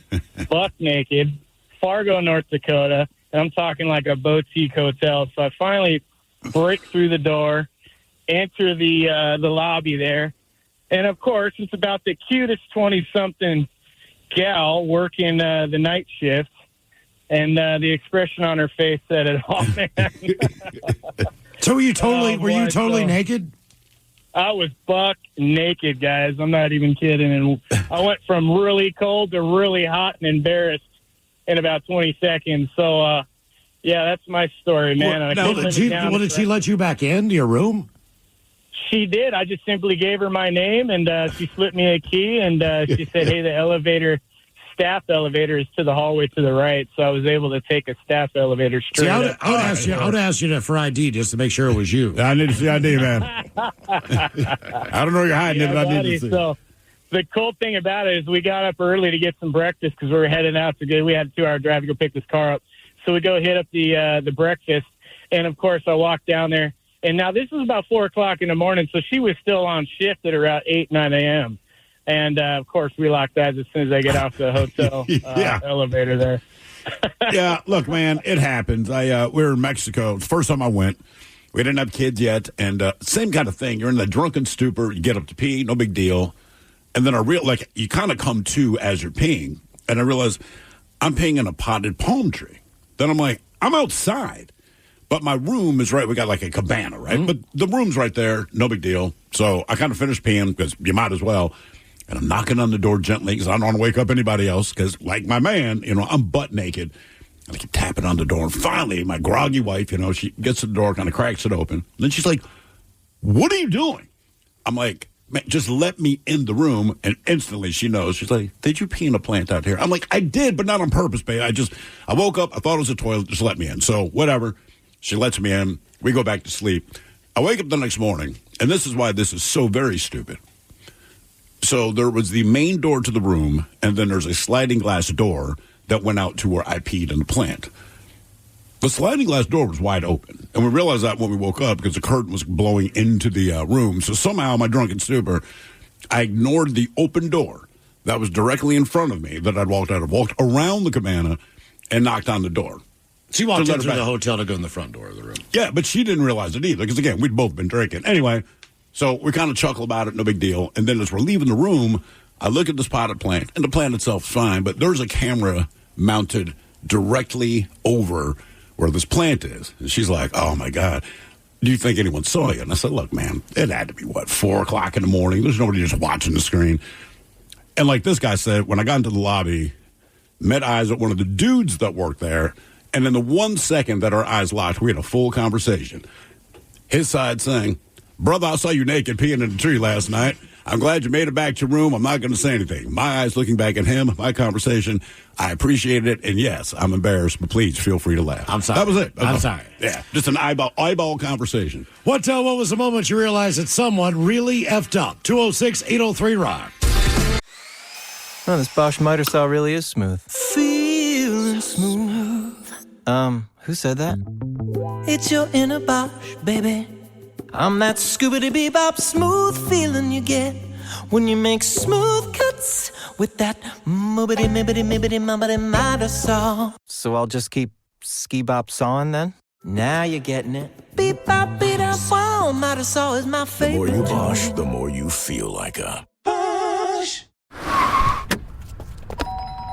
Mom, I need to lay low for a few days. Lay low? What's going on? I only paid for this Hyundai Tucson. Christopher Allen Lynch. Deal's so right, it almost feels wrong. Get the car or SUV you want at the Hyundai Getaway Sales Event. Get 0.99% APR for 60 months or $7,500 EV bonus on the Hyundai Ioniq 5. Visit your local Hyundai dealer today. Offers end March 31st. Call 562-314-4603 for details. There's one thing that will forever change the way you sleep, and it's the softest, 100% organic cotton bedding from Boll & Branch. You'll fall asleep faster, wrapped in the most luxurious comfort. You'll never sleep hot again with airy blankets, cloud-like duvets, and breathable sheets. You'll experience pure comfort on night one and feel your bedding gets softer with every wash. Discover the difference with 15% off your first order at bollandbranch.com with code Odyssey. Exclusions apply. See site for details. Nerds! Today's episode is sponsored by Smart Travel, a new podcast from NerdWallet. Smart Travel doesn't just cover points and miles. They break down all the financial aspects of your trip, whether that's the best days to book, how to avoid hidden fees, or which fancy travel credit cards pay off, and which ones are just an expensive flex. If you want your travel budget to work harder, then dive into the best deals, products, services, and more with Smart Travel from NerdWallet, wherever you get your podcasts. Hiring is a lonely business. Posting jobs, sifting through resumes, interviews with unqualified applicants, being ghosted. What if you could link with dozens of qualified candidates who are ready to work right now with just one connection? That's Express Employment Professionals. Find us at expresspros.com. One connection, the workforce you need. Problem solved. Express Employment Professionals. expresspros.com. Always live on the free Odyssey app. From the Pinky's Plumbing Studio, you're in the men's room. Text the guys at 206-803-ROCK. Sarah Daly, Steve Mix from Daily Mix Morning Show on the way. We'll sit and spin today at 4:30. 10 songs nominated for Oscars. Mike will play the tune. We will see if we can guess which movie said tune came from. Correct. No, I'm thinking about this. I'm trying to think as far as great soundtracks go. In my world, it was Saturday Night Fever, and I don't know if it won any Oscars or not. I would hope that it did. Almost every song on there is awesome, and I'm sure it did not win an Oscar. Do you remember the soundtrack to Flash Gordon from Queen? I do not. You don't remember that? No. Mike, see if you can find the Flash Gordon theme from Queen. I'm sure I can. It was Flash, You don't remember this? No. Really? No. Oh. Man, when I was a kid, I thought that was banging. I'm seriously. It should bring back memories. Sit and Spin is coming up at 4:30 as we head to the Oscars. And our question today, what was the moment you realized you really effed up? We go to California. His job description is human cannibal. And for 23 years, that seemed to be working out for Chachi the Rockin' Man Valencia. Even his wife, Robin, is in the human cannonball line of work. Well, they're made for each other. But on this past Sunday, at the Riverside County Fair and National Date Festival, one could see why being a daredevil isn't for the faint of heart, as the Rocket Man sort of missed his target. Now, the performer, he is recovering from his injuries after basically landing through a small hole in the safety net during the performance at the Indio Festival. So he begins his performance at 2:30. And he routinely pumps up the audience, 20-minute speech, rah, rah, rah, climbs into the cannon. He was launched 65 feet high at 55 miles an hour across a distance of 165 feet where the net was set up to catch him. The net, by the way, is 20 feet off the ground. Basically, he swished this thing through a hole that they did not know existed in the middle of the net. He fell 20 feet to the ground and collapsed. And instead of delivering the final heartfelt salute that he normally does, when he stood up, he collapsed back to the ground and was rushed to the hospital. They said that he sustained non-life-threatening injuries, but he will be out of the human cannonball business for a while. But honest to God, wouldn't you rather see that? Oh, yeah. I mean, it's just like, look, you pay the money, like anything. It's not that you want anyone to get hurt, but when people do dangerous things, the draw is that something might go wrong. And we always talk about Evel Knievel. When we were growing up, this guy, they had, primetime specials. Evel Knievel's going to jump. Well, the problem is they do it live. And so, right. And so he would do basic stunts first, same kind of thing to get the crowd pumped up. So he's doing wheelies and all this kind of thing. But then he would get to his big jump. And again, throughout my childhood, not one time did I see him successfully complete the stunt. And he went down bad. He went down hard. His motorcycle. They would show highlights where he'd be at a state fair or a county fair, and he'd pull it off. But then when it came to the primetime specials on television, what was the moment you realized someone really effed up? 206-803-ROCK. Hello, Jesse. Welcome to the men's room. Hola. Hola. All right. Do you guys know much about motorcycles? I mean, a little. All right. So I bought an antique motorcycle. I don't know much about them anyways, or either, by the way. And, yeah, it's a 1979 CB 750F, and I found it in Brooklyn. It had been sitting in a garage for about 20 years, just gathering dust. And so I bought it, and I paid the mechanic to fix it up. And so about 5 months go by before it's ready for its inaugural ride. And so I'm living in Brooklyn, and my job site is in Lower Manhattan.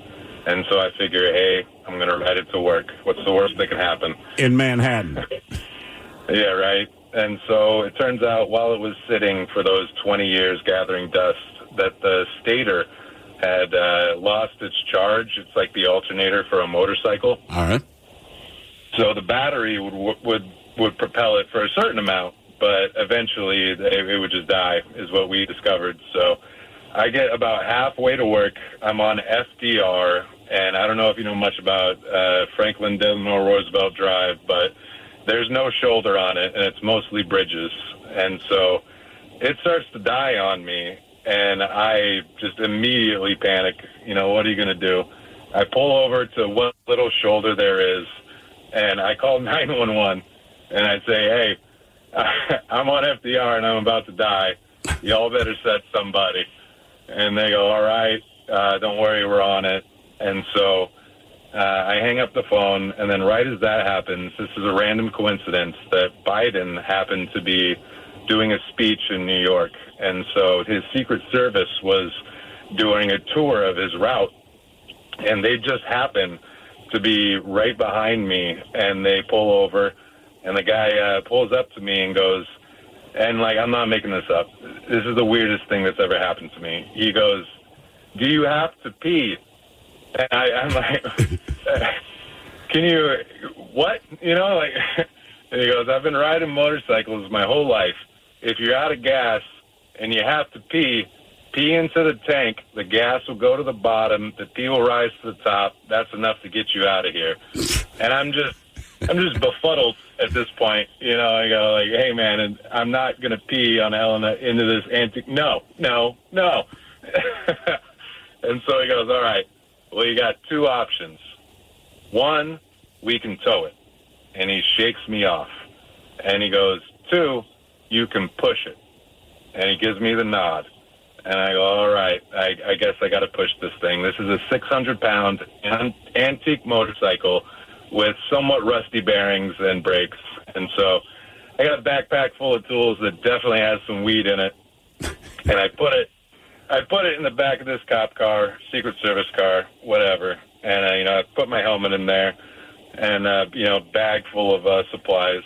And I'm like, all right, it's about a mile until I get to the exit off this bridge that is FDR.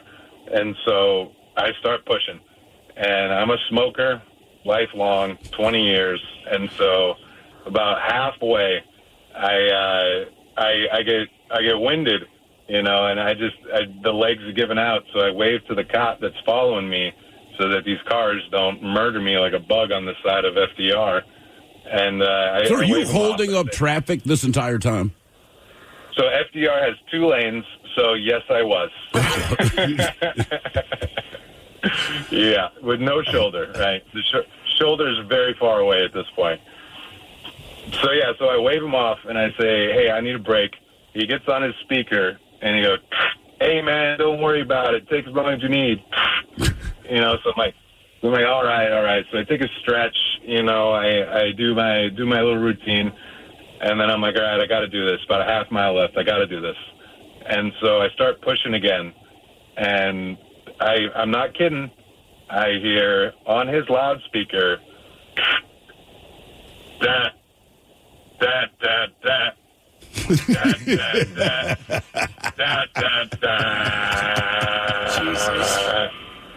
And so he played Eye of the Tiger the last half mile of me pushing this motorcycle to safety. And I swear to you, there's a video somewhere of some cop sitting in a car laughing his butt off and me pushing a 600-pound bike to safety. Now, are you hearing comments from your fellow New Yorkers whose traffic you've impeded?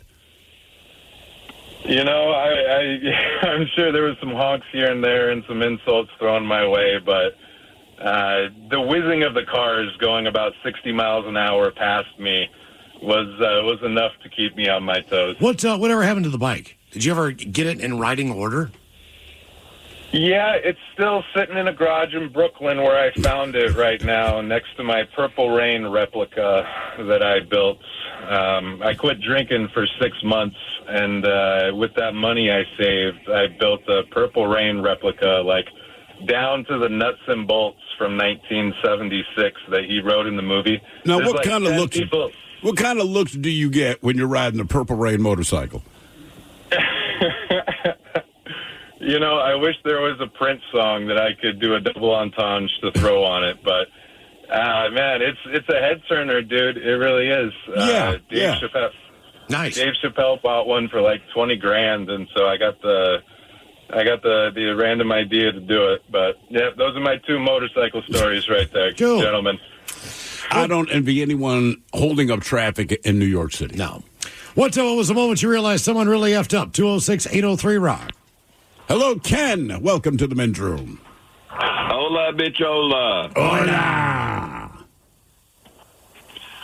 So I woke up in a medical institution of some sort next to my wife.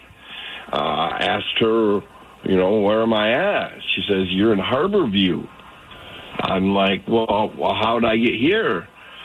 She says, evidently you fell off a ladder at work. And I told her, no, that wouldn't have done it. She laughed at me. Yeah, that did it. How far did you fall? About 18 feet. And you don't remember any of it? No, I don't remember getting a ladder off the truck or the next 6 days. Jesus, man. So you were out for 6 days before you even woke up? Yeah, they put me in a medically induced coma because my brain was swollen. All right. And did you, Did you even realize that 6 days were gone when you woke up? No, absolutely not.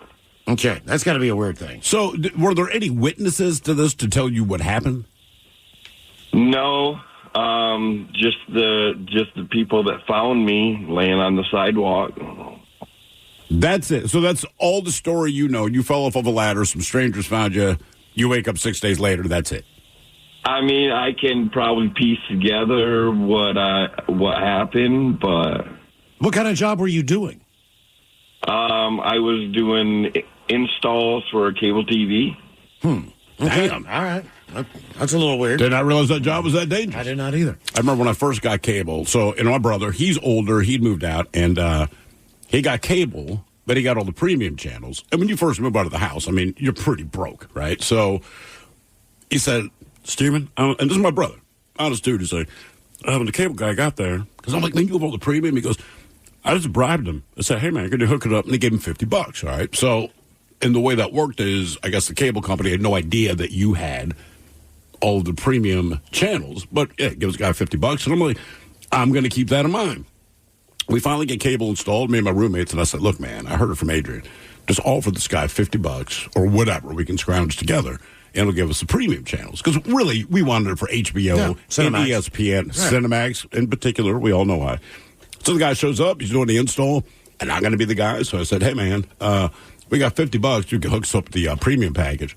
This guy's like, sir, I cannot believe you're trying to bribe a cable. I mean, I got dressed down, and I'm like, I don't want to tell him, well, my brother did it, but, I was just like, really, man? He's like, no. He's like, man, if you want the premium channels, I do offer to. If you have that much money on the side, then why don't you put that towards your monthly bill? You can get HBO and all that. I cannot believe that you're going to try to get me. I'm like, oh, wow, I really stepped in it, man. So when I saw my brother, I'm like, okay, it worked for you. That is not universally how that works. What was the moment you realized someone really effed up? 206-803-ROCK. Hello, David. Welcome to the men's room. Hey, how's it going? Hola. Hola. So I was working up in Alaska. I was around 20. And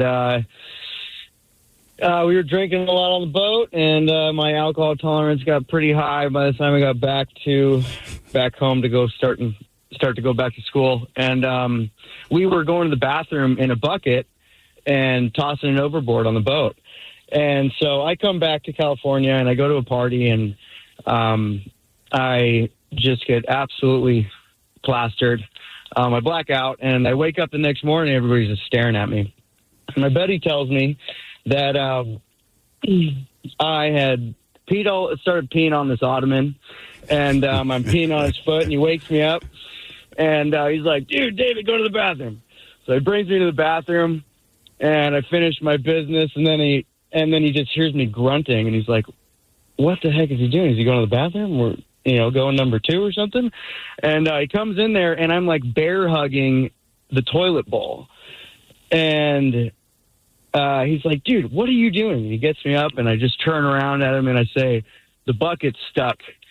And, well, the next morning when they had all woken me up, the owner of the place, Shailene, a good friend of mine, or she was a good friend of mine before this, she's like, you owe me a new toilet and a new ottoman. And I'm looking at the toilet, and I had cracked the tile all around the toilet. Oh. I had ripped it up off of the wax ring, and there was water everywhere, and I ended up having to come back, buy her a new ottoman, and install a new toilet and redo the tile around her toilet. Yeah, so basically, you were trying to pick the bucket up like it was on the boat to take it and dump it someplace.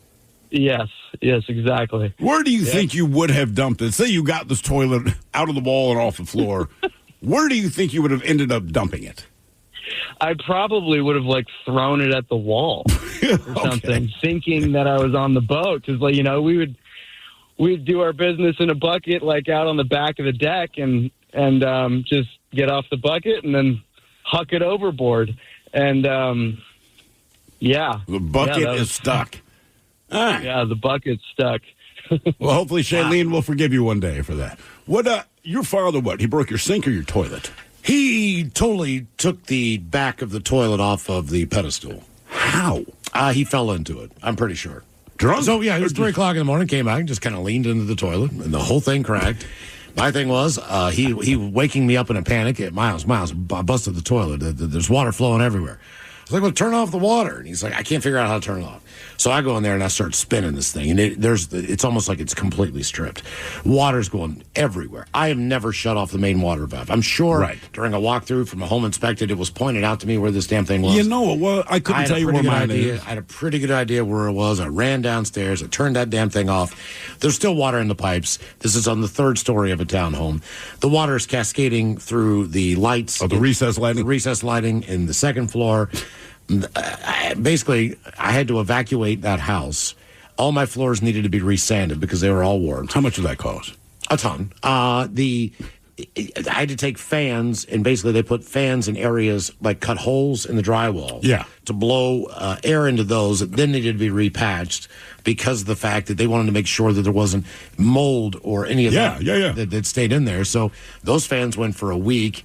I lived in a hotel room for 5 days after that, just based on the fact that they just had to do water damage control to the entire home. I'd been in there for a year. So the thing that spun around, was it a flip one? No, it was push-pull. Push-pull. Okay. I'd never seen that before. What was the moment you realized someone really effed up? 206-803-ROCK. Hello, Doug. Welcome to the men's room. Hello, Doug. Hola, Doug. Hola. Hola. Hola. First-time caller, long-time listener, guys. I appreciate it, man. Thank you. Only took 20 years. Well, guess what? So, back when I was in the Navy, I had time for, I had leave, and I drove from Washington State to North Dakota, and it's about a 17-hour drive, so I drove it straight through. So, anyways, right after I got there, I had a few hours of sleep. That night, I went over to a bar, family friend, and we were drinking. And afterwards, walked all the way back to my mother-in-law's house. She had a very small apartment. And so I crawled into bed with my wife and talking with her. And all of a sudden, I feel like I got to go to the bathroom. So I get up, go to the bathroom, and I went back to bed. And next thing I know, I got my wife shaking me, asked me what the F I'm doing. I'm like, I'm sleeping. And she's like, you're in bed with my mother. Uh-huh. I went to the wrong room. I've done that. Were you like spooning then, or anything? What's that? Did you spoon her or anything? Oh, I thank God I did not, because I was buck naked. Yeah. I've done it. I've done the exact same My thing. wife's telling me, she's like, get the F out of bed. You're in bed with my mom. And I'm like trying to get my bearings straight. And I was like, I can't. I'm naked. My mother-in-law wakes up and she's like, oh my God. I thought I was dreaming. So you are dreaming. So then it goes on as I crawl back into bed, go back to my room, crawl in bed with the wife, and I was like, whatever you do, don't tell anyone about this. And she's like, I'm telling everyone. Of course she is, man. Yep. So and now the next you are morning, too. we got to get up and we got to go out with her grandparents for breakfast. The next morning, we get over there, and her grandparents are just laughing when I walk in. And I was like, oh, my God, Melissa, why didn't you tell them? I swear to God, you should never have. She's like, I told you, I'm telling everyone. Yep. Yeah, that's how it. Didn't you? I did the same thing. Did you like touch her boob or something? No, I shot my arm between her breasts because that's how I kind of cuddle and sleep. I was butt naked. When did you figure out your mother? Was it the feel of the breast? Like this cannot be right. She had really tight curly hair, and I looked at her and was like, "That's not my wife. What is going on?" And I realized I just walked back into bed. She was using our bedroom. It was a 1-bedroom apartment. It was small. We were sleeping on a pull-out in the living room. Were you naked? I got up naked to use the bathroom. Went to the bathroom. Did exactly what I did. Went right back to bed. Wrong bed. Put your hand between her boobs. Oh, I shot it right between it. Do you do that move? I mean, on occasion, but it's not my go-to move. Yeah, no, it's just comfortable. She had huge boobs. Your mother-in-law? Oh, my God. Tara Daly, Steve Mix from the Daily Mix Morning Show coming up. We'll sit and spend 10 songs nominated for the Oscars on the way at 4:30. And we got your emails coming up next from the men's room at KISW.com.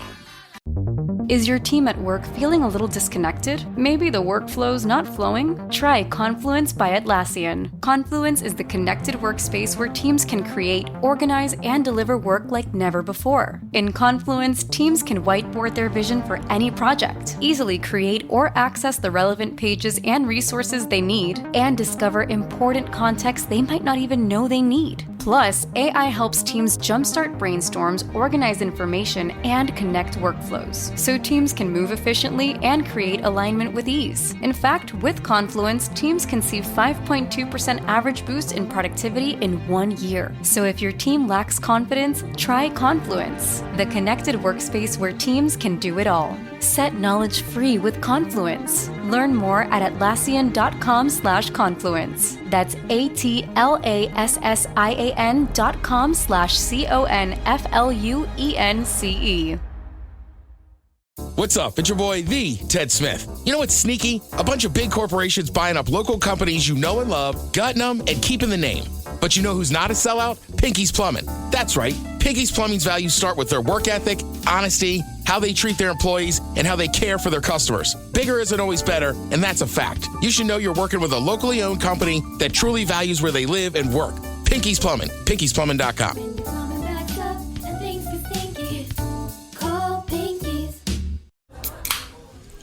When you're on the go and it's time to refresh your energy, grab an ice-cold Celsius, where 0 sugar, 7 essential vitamins, and proven ingredients meets pure refreshment. Unlike traditional energy drinks, each sip of Celsius is a perfect balance of flavor and function. So, whether you're hitting the gym, the office, or your next adventure, grab a Celsius at your local retailer or visit Celsius.com to learn more.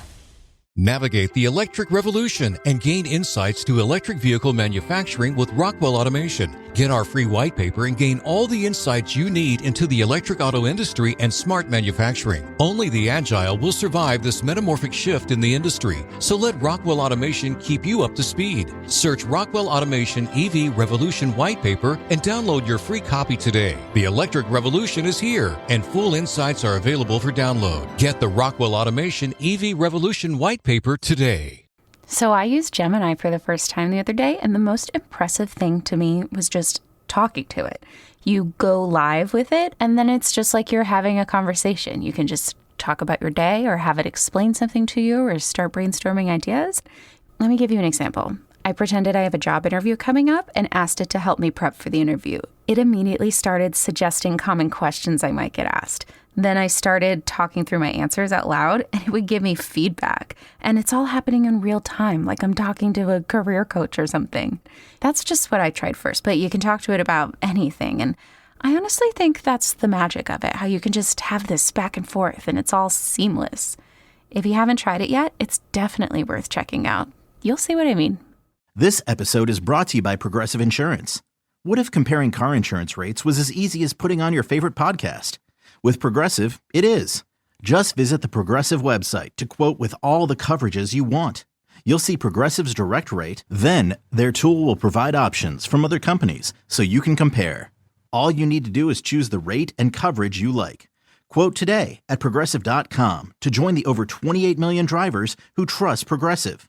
Progressive Casualty Insurance Company and Affiliates. Comparison rates not available in all states or situations. Prices vary based on how you buy. Ready to explore Europe the striped way? Then fly with Condor Airlines. With nonstop flights to Frankfurt, Germany, there are great connection options to several cities. Whether it's the romantic streets of Paris or the stunning beaches of Barcelona, Condor will start your vacation by offering comfortable and spacious cabins. Fly the striped way. Visit Condor.com today. Look around. Every car you see is probably on AutoTrader. New cars, used cars, electric cars. As for flying cars, well, we're ready when they are. If you see a car you like, find it on AutoTrader. That's our kind of thing. AutoTrader. Are you a bartender that dreads the phrase, hey, can you put the game on? At Sports on What, we understand your pain and we're here to help. Over-the-air, satellite, cable, or streaming, Sports on What knows what channel the game is on, and you can too. Follow your favorite teams, set alerts, and filter by provider to get the results you need. Stop wasting time searching and never miss kickoff again. Just download the Sports on What app, and you'll always know how to watch the game. Available for Android and iOS. Start your 7-day free trial when you download Sports on What and subscribe today. 99.9 KISW. We return to the men's room with Miles and Thrill. Sarah Daly, Steve Makes from the Daily Makes Morning Show on the way. We'll sit and spin. We got 10 songs nominated for the Oscars. Mike will play the tune. Steve, it's our job to guess what movie said song came from. Uh-oh. You confident about this, man? Man, if it's nominated for an Oscar and it's that big of a song, I think we got a shot. Maybe. 10 songs nominated for an Oscar coming up at 4:30, but first time for a few emails to the men's room at KISW.com. You've got mail. You've got mail. And one from today's question: what was the moment you realized that someone really effed up? Guys, similar to Steve's story. A few years back, I went to the Wendover with my buddy George. We were staying at a cheap, trashy hotel whose only draw was the casino and overpriced Starbucks. So we check into our room, smoke a blunt, couple shots, go across the street to a nicer hotel, more drinks. Made probably $150 gambling. Overall, pretty good night. George says he's going back to the room. I decide I'm going to have a few more drinks. Eventually, I reach the point where I realize I can barely function. So I take my key card, go to my room, and the card doesn't work. I try calling George. He's asleep. So I start pounding on the door and just saying, hey, George, hey, F-face, George, over and over. Security comes up, asks me what I'm doing. I explain my situation. He takes my key card, hands it back, and says, you're across the street, buddy. He was cool enough to lead me across the street and back to my room. Turns out I gave some old folks in that hotel room a huge scare. Keep on rocking, bitches. That from Nathan. As we move on to the birthday emails. Gentlemen, I would like to submit a birthday shout-out for myself, as I don't know anyone who listens to your fine radio program here in Glendale, Arizona. So, can I get all the farts, a barbershop fish sandwich, and the captain reminiscing on his 29th birthday? Maybe Coke Ted. Well, unfortunately, Coke Ted's not here. I thank you guys and for all you do. That from the lovely Glenda.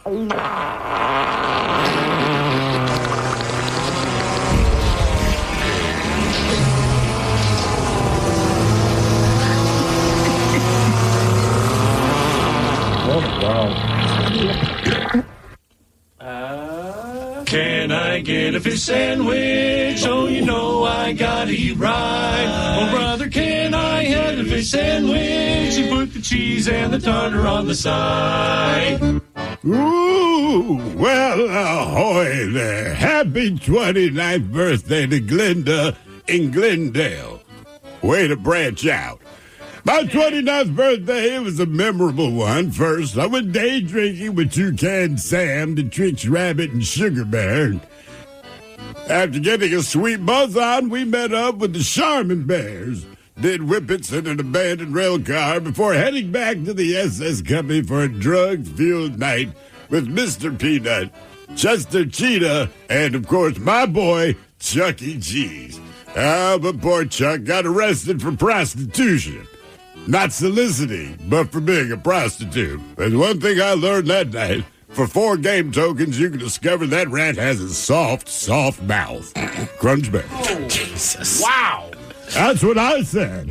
Guys, want to give a birthday shout-out to Uncle Pef. Give me your penis is too small, because I heard it's true. And since I'm in a good mood, throw his dumbass a big old bong hit. You guys are the best. That from Jonathan.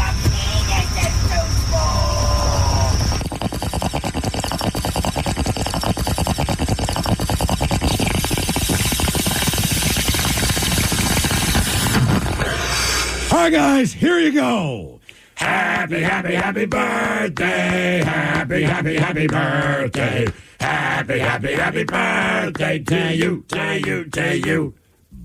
Ya's a Dirty Germans brought to you by Men's Room Original Sausage. Available through Uli's World Famous Sausage, mensroomlive.com, and other fine retailers.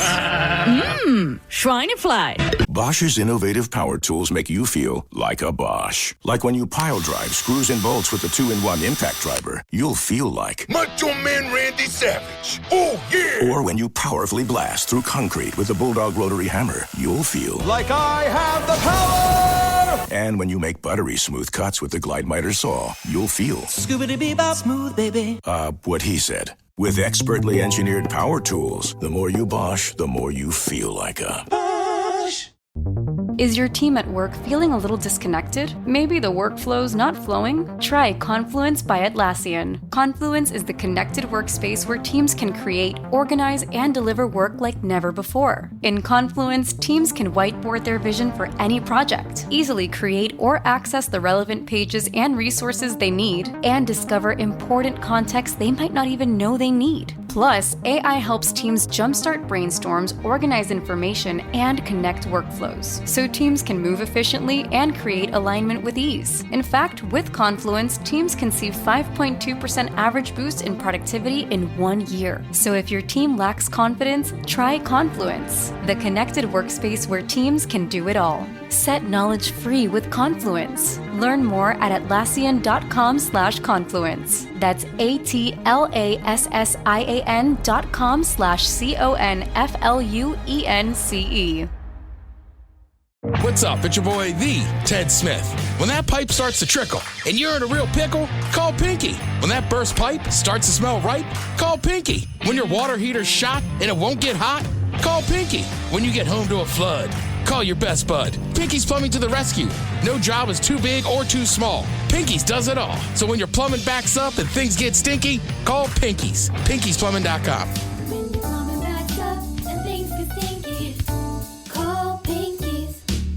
99.9 KISW. The men's room returns with Miles and Thrill. Okay, now 5:07, we'll drink a toast with the shot of the day. And we do have your headlines on the way at 5:50.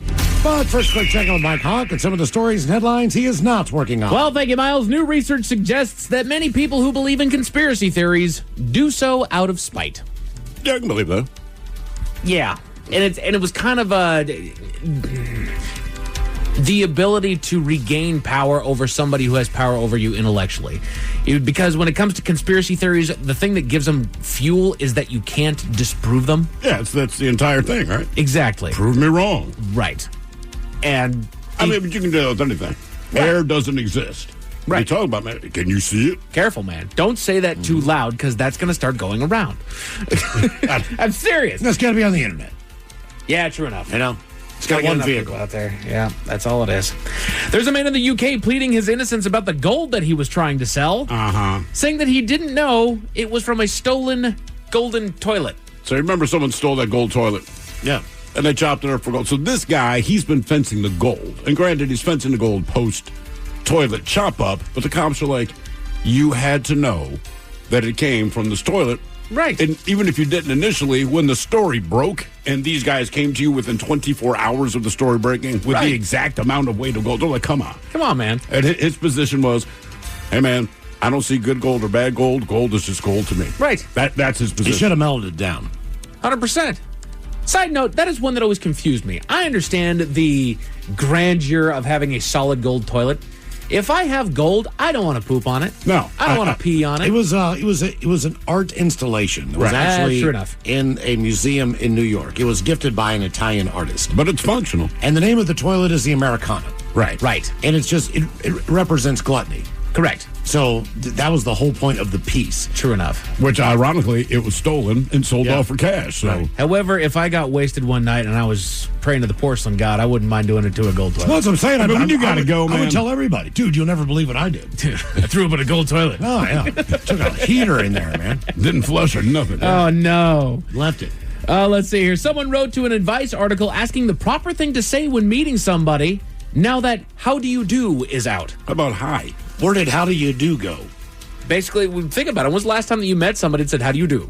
I've never done that. Exactly. That's what I'm saying. Like, That's kind of what they're saying is that, it's just... It's never been in. It's gone out the window. So when somebody introduces you to somebody, what do you say I then? say, hi, my name's Miles. Right. Hi, I'm Mike. Yeah. Nice to meet you. What's crack-a-lackin'? Right. What's happening? How you doing? Yeah, there's a million different ways to greet someone. Let's not overthink this. We needed to put this in an advice article. And side note, the advice article printed it.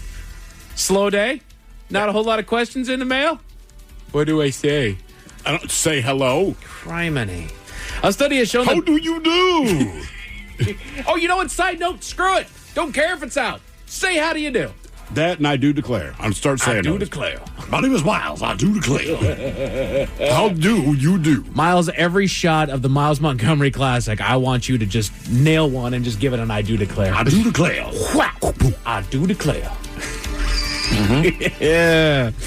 Let's see here. A study has shown that popular low-carb diets could damage your gut health and increase your risk of cancer.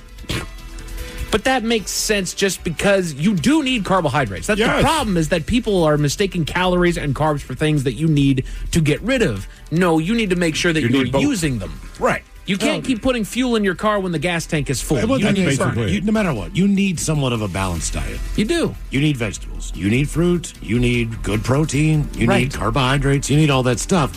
If you go one way or the other, yeah, you might be able to lose a little bit of weight on an Atkins or something. Right. But for the most part, your body needs all these nutrients for a reason. If you really want to lose weight, focus on getting healthy is what I have found to be the most successful. Makes Make sense. sure that you are, like you said, Miles, get a balanced diet, get a healthy diet that you're putting in yourself. You don't have to go to a clean freak. You don't have to do nothing but green all the doggone time. Focus on getting yourself healthy, and what do you know? Your weight will show. It's Your body fine. will burn the calories. It will, man. It will. A video was shared of a Chipotle employee weighing a portion of I think it was chicken on a scale while making a bowl, possibly in response to complaints of skimping on portion sizes within the restaurant chain. Has that been a thing? They were saying it for a while there, which I've never been. I think there was something like the CEO said something to where like he was telling him to give him less portions or something That like sounds that. vaguely familiar. It's not a But place I go. So. even then, they could stand to pull back on the portions a little bit because 2 out of 3 times that I went to Chipotle, my burrito was bursting because they put so much stuff in there. Yeah, I was gonna say, I've never heard anyone complain about their lack of ingredients when they go to Chipotle. And to be fair, it might have been. It's been a minute since I've actually gone there, so they might have pulled back on it. But then when they're pulling up the scale, it's actually a video. The guy's got like scale out there. you're an independent owner of whatever. There was a Subway down in your old office. Oh, yeah? She barely gave you anything on that sub. Oh, my God. Yeah. And then you go to another Subway and you're like, oh my God. I mean, she was really halving the meat, the cheese. So you go double meat at a different one because. Yeah. Well, it's fun. It's read a thing about Subway today, and it was employees saying what not to order.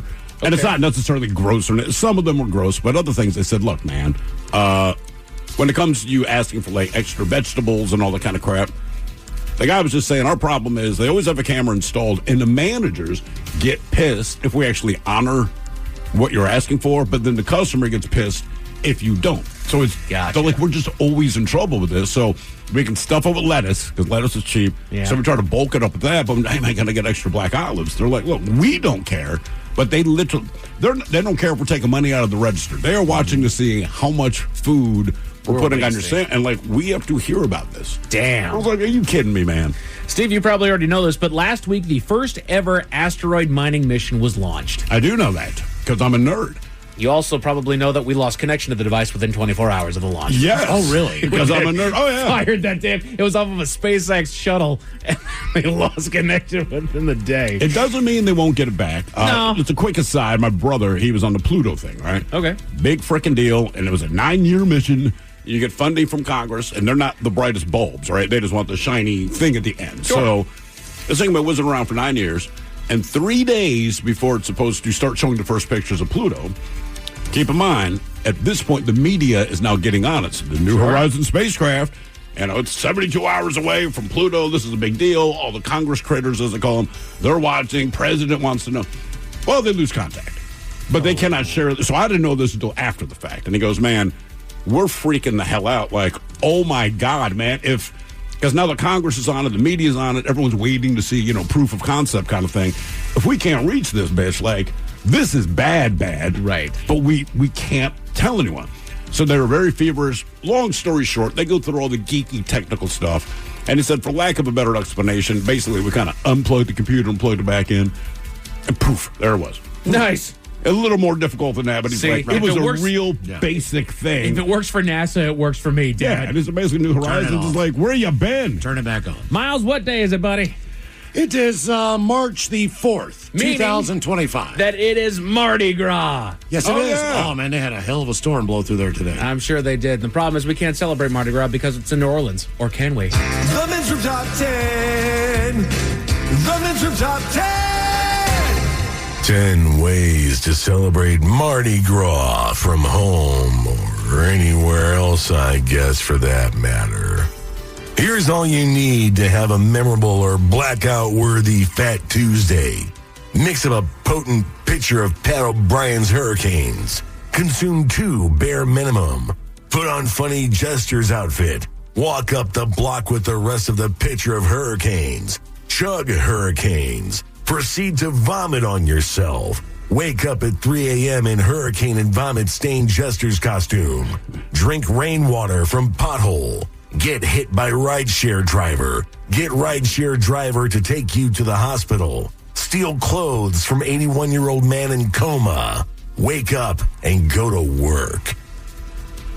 Jeez, a whiz. I think I've been there before, yeah. Oh, yeah? Had that experience? I have not had hurricanes yet, and I think I would love a hurricane. Oh, you would like the taste of it. You wouldn't like the hangover. You would be a disaster quick, but ituld be a delicious disaster. It's cheap liquor, and it's got a ton of sugar. All right. Basically, it tastes like Hawaiian punch has been spiked. Yeah. I am in 100%. I just want to hear you repeat that statement the next morning. I am done. So these are 10 ways to celebrate Mardi Gras from home. They say at number 10, take a virtual tour of Mardi Gras World. Yay. Which is fine. You know what? There's so much that goes into visually that goes into Mardi Gras. Taking a virtual tour in that regard probably is not a terrible It might thing. inspire you to eventually go. Absolutely. You know, it's no substitute. No, the absolute chaos that takes place on Bourbon Street. And there's boobs. And look, you don't need to go to Mardi Gras. You don't need to go to Jazz Fest. Just go to New Orleans. All right. New Orleans is self-contained no matter when you go. Don't think you need to go to a tourist trap during that. I mean, take time when there's nothing going on. It's just nice. And explore New Orleans. It's like we say about Times Square. Don't go there on New Year's Eve. Go there any other time. Times Square's cool. And you're right, with New Orleans, like, look, based on how most normal people live their lives, go any day of the week and it's a party. All right. They say to dress up your dog. Which, you know what? As far as excuses go to dress up your animal, throwing some beads on your dog ain't the worst thing. Well, she shows her boobs. That's right. She just hangs them out there all the doggone time. As soon as she sees me, she's on her back, wants her belly rubbed. I'm like, yep, there they are. Throw me some beads. Yeah. Maybe that's what she's really saying. I don't want my belly rubbed. I want beads. One dumbass. bead for every nipple. Yeah. Hang on, like Mr. T. They say to see decorated homes around your community. Who decorates their house for Mardi Gras? You know what? I would think in this area, just because we do love holidays in this area, we love dressing stuff up all over the place That out is here. very true. I would not be shocked if you could drive around somewhere. Now, you're not going to have, oh man, Tacoma, that's the hot spot of everybody dressing up their house for Mardi Gras. But you might be able to drive around a few neighborhoods and see somebody. Fremont had a party. Like 400 or 500 people were there on Sunday with a parade. There you go. So perfect. Do that. They say to snack on some moon pies. What is the significance of moon pies with Mardi Gras? I don't know. I don't know if it's a New Orleans connection or if it's a Mardi Gras connection. I don't know, but I know it's a big thing during Mardi Gras. The town of Mobile, Alabama, where the first Mardi Gras celebration was in the United States, held in 7 moon pies, rank among the most coveted parade throws. Oh, they tossed them for the parade. Oh. Okay, good for them. Learn some Cajun French. Is that different than French? I think it's a little bit more Haitian. I mean, just in the Caribbean accent, I guess is the right way to put it. Okay. Yeah, I mean, I guess it would be like learn English the Jamaican way, and there's like learn Cajun French. It's kind of... Like you would never say piable.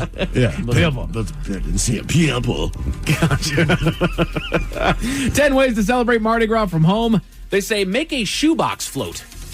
Oh, God, come on. That's just sad. Don't do that. Man, it is, man. I feel bad for these people. Like, if you want to wear beads and roll into work, but if you rolled into work with a shoebox float, I'd Look at this float, man. I'd buy you a drink, brother. I'm putting on Taj Mahal and making some gumbo. Right. Yeah, right.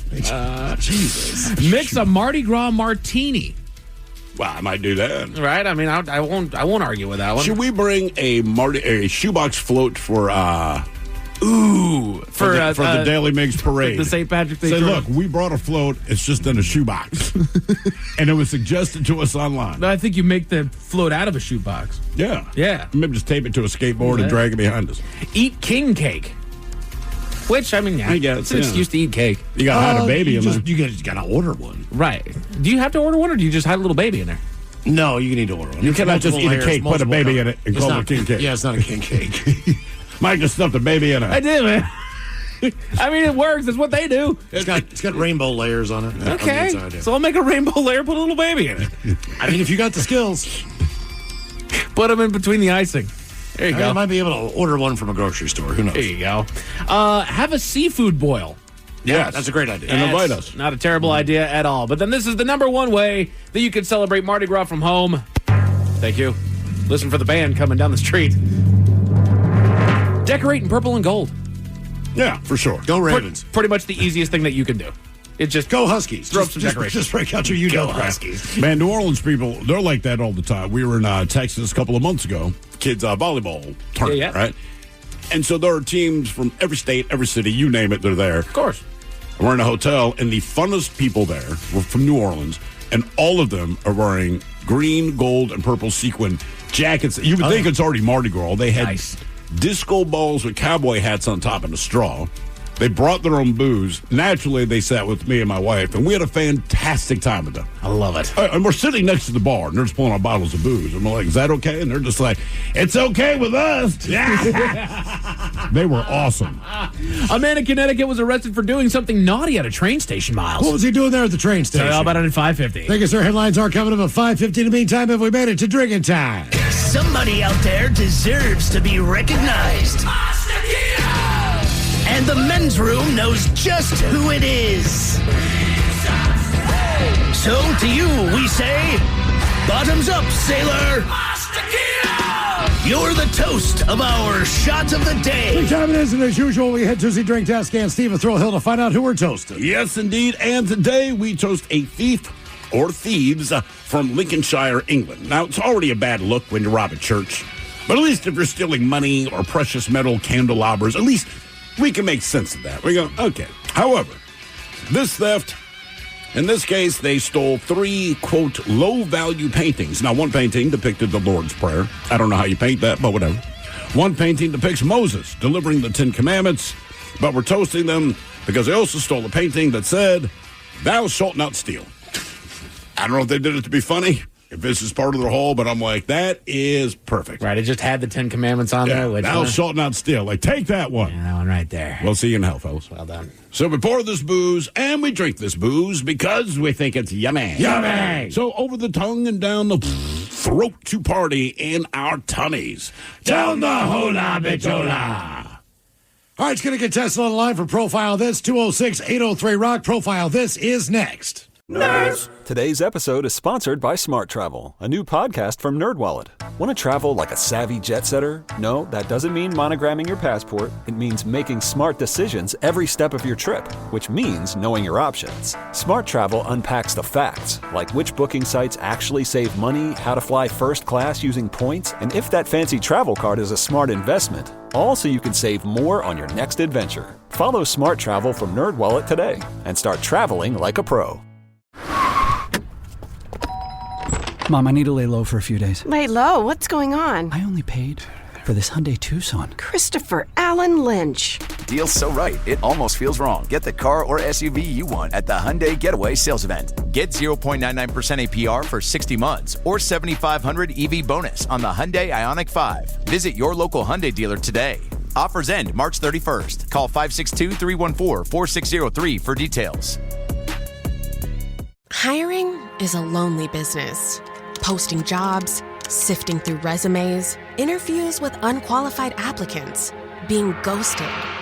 What if you could link with dozens of qualified candidates who are ready to work right now with just one connection? That's Express Employment Professionals. Find us at expresspros.com.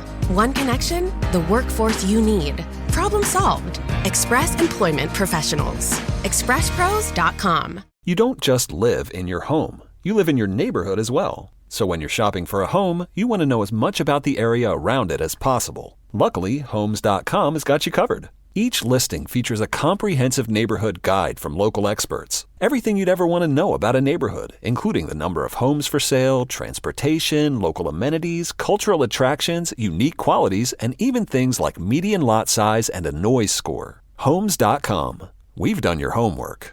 I love the Marquette community. I think, it to me resembles a family of some sort. You are coming to a place that is not only going to give you a great education, but I think it's going to make you a very well-rounded individual. Especially because of the size, you can definitely find your people. I came in and it was open arms. While you're here, we're going to try to make you feel that same love and make this place home.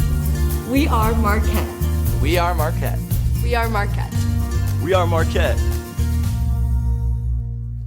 This episode is brought to you by Progressive. Most of you aren't just listening right now. You're driving, cleaning, and even exercising. But what if you could be saving money by switching to Progressive? Drivers who save by switching save nearly $750 on average. And auto customers qualify for an average of 7 discounts. Multitask right now. Quote today at Progressive.com. Progressive Casualty Insurance Company and Affiliates. National average 12-month savings of $744 by new customers surveyed who saved with Progressive between June 2022 and May 2023. Potential savings will vary. Discounts not available in all states and situations. Hawaii is beautiful, but Tahiti is unforgettable. Take off to paradise from the United States, starting at $750 per person with Air Tahiti Nui. This limited-time deal includes round-trip, all-inclusive service to Tahiti. Visit airtahitinui.com. That's airtahitinui.com. Man, that was easy. Bulldog Rotary Hammer! Hello?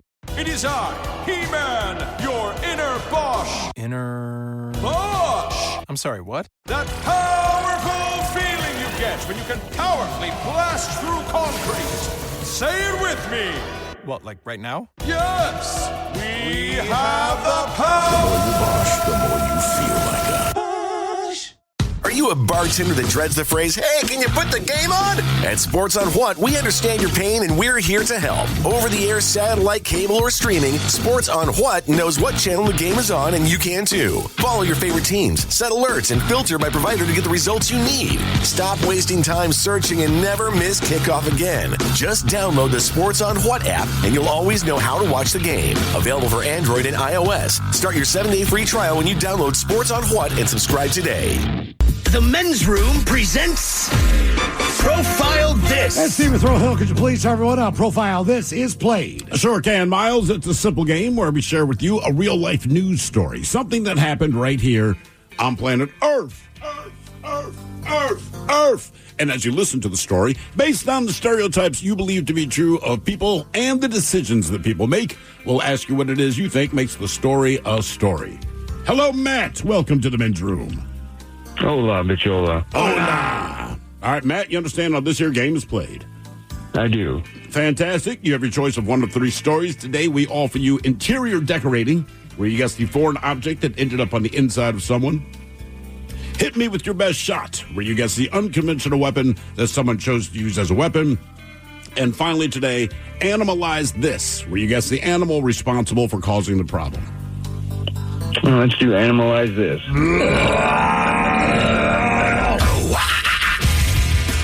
We go to Tennessee, where wildlife authorities were called out to rescue an unusual escaped pet. Now, the Tennessee Wildlife Resource Agency said officials responded to the report of an exotic animal on the loose in Knoxville and arrived to find the purported perpetrator that escaped was a tad unusual to be a pet. Now, the agency took the critter to the Young Williams Animal Center for care while attempting to locate the animal's owner. And the Wildlife Agency said, quote, while these are Class 3 animals in Tennessee, meaning no permit required, it's crucial for exotic pet owners to keep them properly contained. Now, the Post said exotic animal owners, they should be aware that escaped pets can damage the local ecosystem. It can be harmed themselves by wild animals or domestic pets. Anyway, the question for you is, what was the exotic pet that escaped in Tennessee? Was it a beaver? Was it an anaconda? Was it a monkey? Or was it a porcupine? So beaver, anaconda, monkey, or porcupine? Miles, you got any guesses? I think I'm going to go anaconda. Where do you think of Mike? just because they're saying that they could alter the ecosystem around them, I think this guy was weird, and I think he had a porcupine. Porcupine. Okay, Matt? Yeah, I think I'm going to go porcupine also. Porcupine. All right, here we go. Was it a beaver, an anaconda, a monkey, or a porcupine? We're going to find out next. That was a tease. You are listening to The Men's Room. Look around. What do you see? Cars, lots of them. And guess what? They're probably on AutoTrader. Whether you're into timeless classics or the latest trends, did somebody say solar-powered, eco-friendly, vegan leather-wrapped, aromatherapy-scented, disco ball-equipped self-driving car? If you see it on the road, you can likely find it on AutoTrader. Big cars, small cars, blue cars, new cars and used cars, electric cars, and one day, maybe even flying cars. With millions of options to choose from, buying a car becomes a whole lot easier. See it, find it. AutoTrader. Brace the rudders! Raise the sails! Raise the sails! Captain, an unidentified ship is approaching. Over. Roger. Wait, is that an enterprise sales solution? Reach sales professionals, not professional sailors. With LinkedIn ads, you can target the right people by industry, job title, and more. We'll even give you a $100 credit on your next campaign. Get started today at linkedin.com/results. Terms and conditions apply.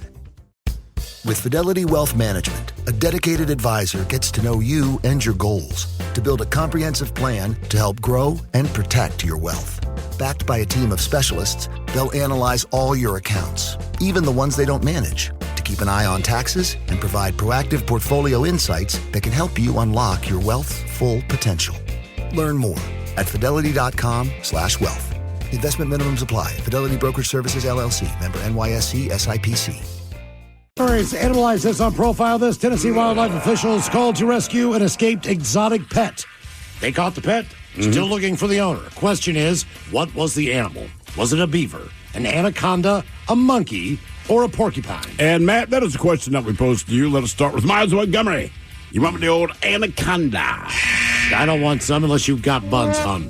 My last name Raconda. I would have named my daughter Anna, because this is built in. Matt, you agreed with Mike Hawk. Both of you said a porcupine. Come on, baby. Which makes no sense. But you are correct. Get out of here. You're right, it doesn't make sense. Wait a minute, is not porcupines native to Tennessee? That's why I thought no one would guess porcupines. They're talking about the fact that it'll, disrupt the ecosystem. Right. And I'm like, a beaver's native. Right. You got porcupines. The only options were anaconda or monkey. Yeah, based on their statement, it's a porcupine, and also how they're in danger from other animals. Like, porcupines do pretty well. All right.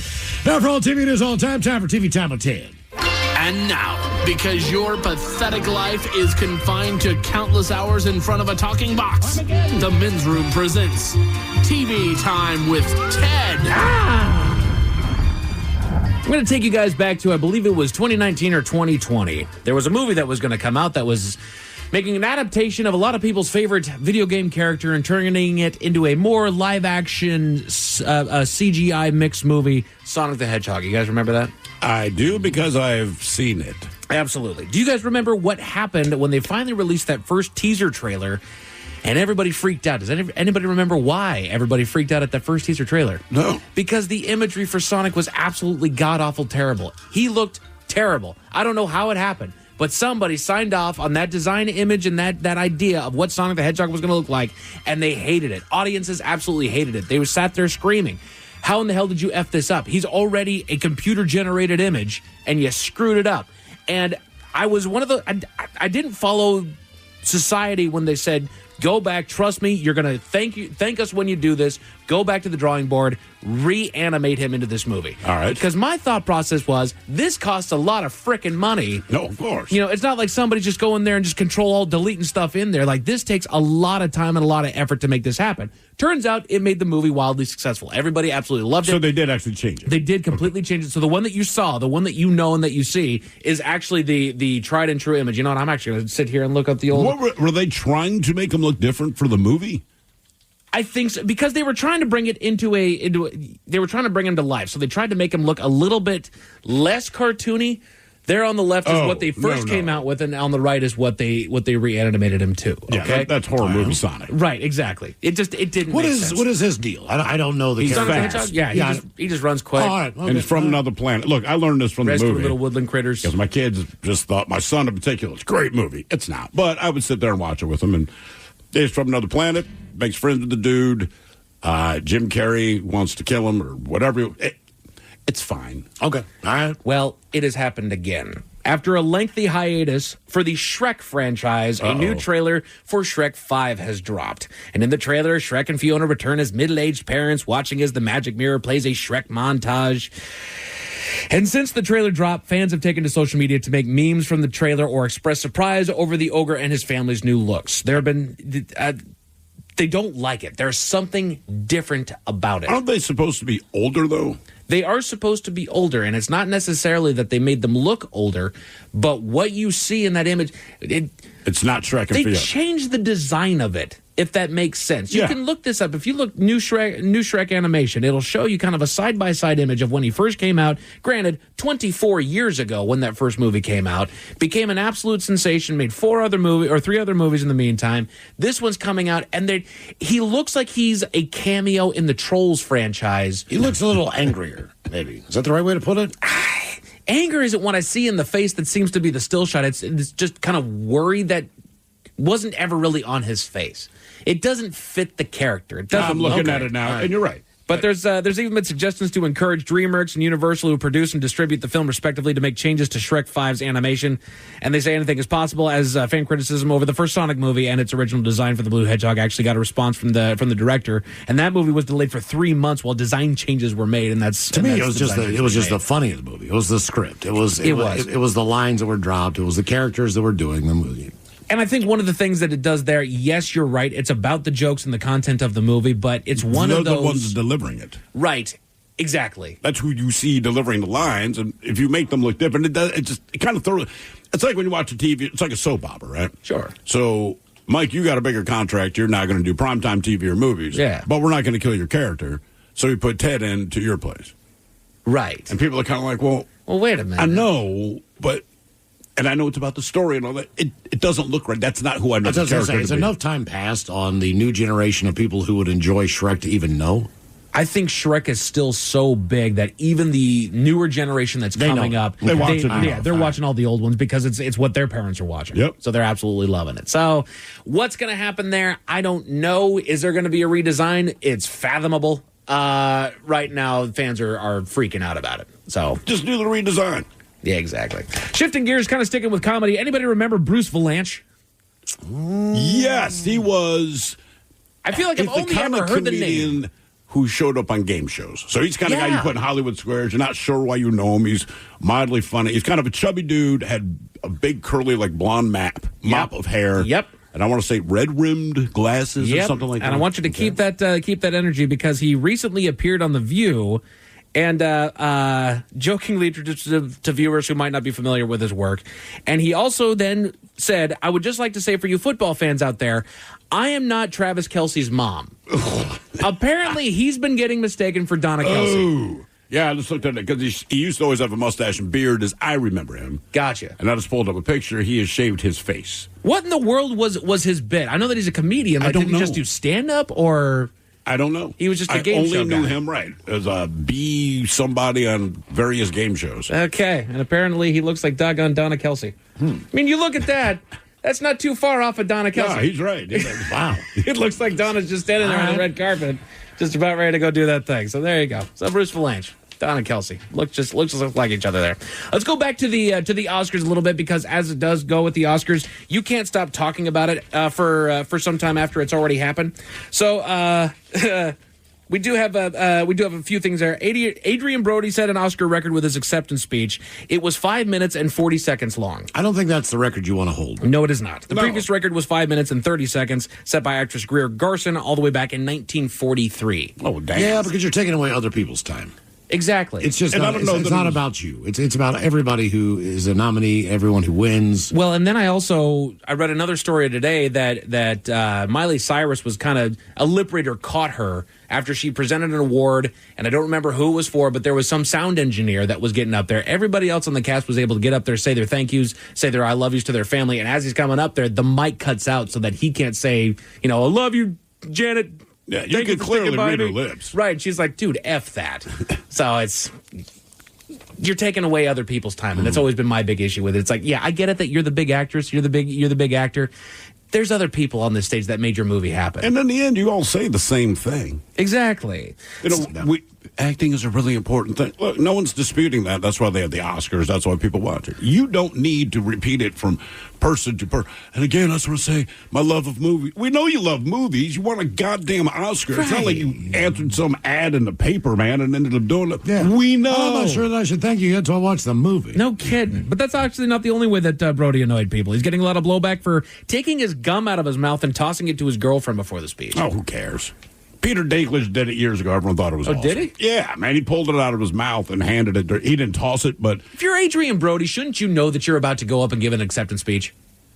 I feel like he wins every time he gets the doggone nomination. If he plays somebody who's beleaguered and being beaten down by society, look, there's a couple of sure ways to get yourself an Oscar, right? Right. You play someone who's stuck in a horrible situation, whether it's Schindler's List or anything that Adrian Brody does. Play someone who has any kind of special needs. You're definitely going to win an Oscar for that one. And Miggs put it best. He goes, hooker with a heart. There you go. Right? Like, look, man. Hooker with a heart. You want to win an Oscar? Those are your three ways to do it. Songwriter Diane Warren tied the record for most... there we go. There she is, Diane Warren. Diane Warren tied the record for most Oscar nominations without ever winning. Sunday night was her 16th loss. Well, 16. Okay. 16, well done. Sean Baker became the first filmmaker to win 4 Oscars for the same movie. Writing, directing, editing, and producing, all for Anora. Again, no one's heard of the movie, but he had a clean-up night. Yeah, no kidding. And then, not surprisingly, the majority of Americans think the Will Smith slap is the most memorable Oscar moment of all time and will probably never be topped. Probably not. What else are you going to do to top it? Assaulting a host on the stage, hard to top that. Especially for a joke that you laughed at. You want to talk about being whipped. Remember, Chris Rock made his joke. Exactly. And initially, Will Smith was laughing. Yeah. Then his wife rolled her eyes. Then he got up. Why, bro? Come on. And while we're still on the subject of the Oscars, I feel like it always has to come up just how much the Oscars doggone costs. You mean the production of it? To put it on. Not to mention, we talk about all the outfits that everybody's wearing and everything that they're wearing and how expensive all that is. But actually, on the production side of it, of putting on the Oscars, here's a couple of highlights here. The red carpet itself, the big time, this is how you know that you've made it in Hollywood. You are walking down the red carpet. The iconic 50,000 square foot red carpet where stars strut and haute couture is not cheap. It costs $24,700 to design, install, and maintain, with a crew of 500 working tirelessly for 600 hours to ensure that it is perfect, according to Blue Mountain. That's a bit much. What's the design of the red carpet? Guys, first, lay it on the ground. I think the type of material that you're using for the carpet, I think the backdrop that you have, I think the lighting that you're getting, any kind of garnishments that are all around it. All right. And then, like they're saying, they have a crew of 500 people working 600 hours, ironing that doggone thing out, bolting it in certain places, making sure that there's no wires here. There's gates up all around here. Now, is it overkill? You bet. It's also the Oscars. Right. So the Oscars ceremony itself, $57.7 million. Wallet Hub's report estimates that the entire event will cost $57 million to host, which includes production, security, other logistics. Meanwhile, the Oscar statuettes, best guess, how much do those little statuettes cost? Yeah, per statuette. $1,800. $1,800, Miles, your best get of the Oscar statuette. 10 grand. $400. That's it? I know, right? In comparison with everything else, like, only $400? Okay. I would say this to the actors thing, because a lot of them will go up there, and I get it, people get political, and it's like, we got to help these people, and these people that are broke here, we need to...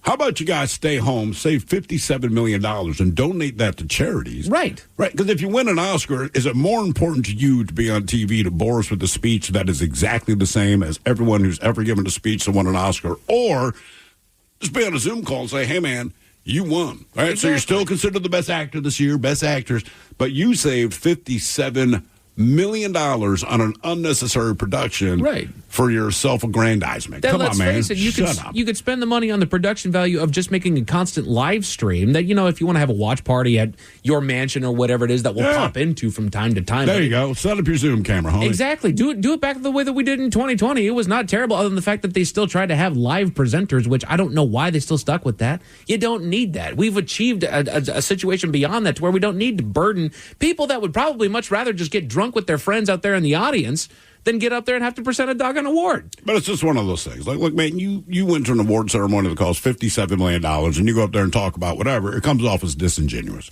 Right. Like, there's $57 million went into this production. Exactly. But you're going to tell us, I'd help raise money for this. I would raise for this charity. Stop doing it. Give the money to it. I'd rather watch the ESPYs.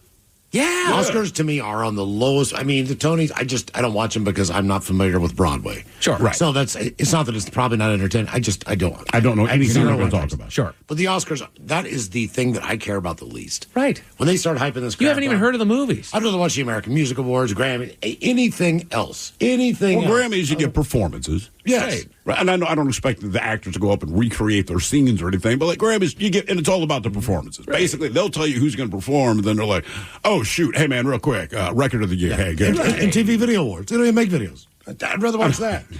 The Vanity Fair party tickets. A ticket to the exclusive Vanity Fair Oscar party comes at a major price. Per couple, $83,000. Yeah. Come on. Yeah. 41 and a half per person. Damn. You want to be my plus one? The one that I always love, this is probably my favorite thing about the Oscars, the Oscar goodie bags. The Everybody Wins bags given to every nominee are worth a whopping $170,000. What are we doing? They've been known to include stays in 5-star hotels in Barcelona and the Maldives, skincare lines, even personalized disaster recovery services. They're little fun goodie bags that they got. Yeah. Jeez. Yeah. How do you like that? Those people need that. They talk about the people A-listers that can afford it most. The A-lister actresses look. The cost of an Oscar of the Oscar look for an A-list actress averages at $1.5 million.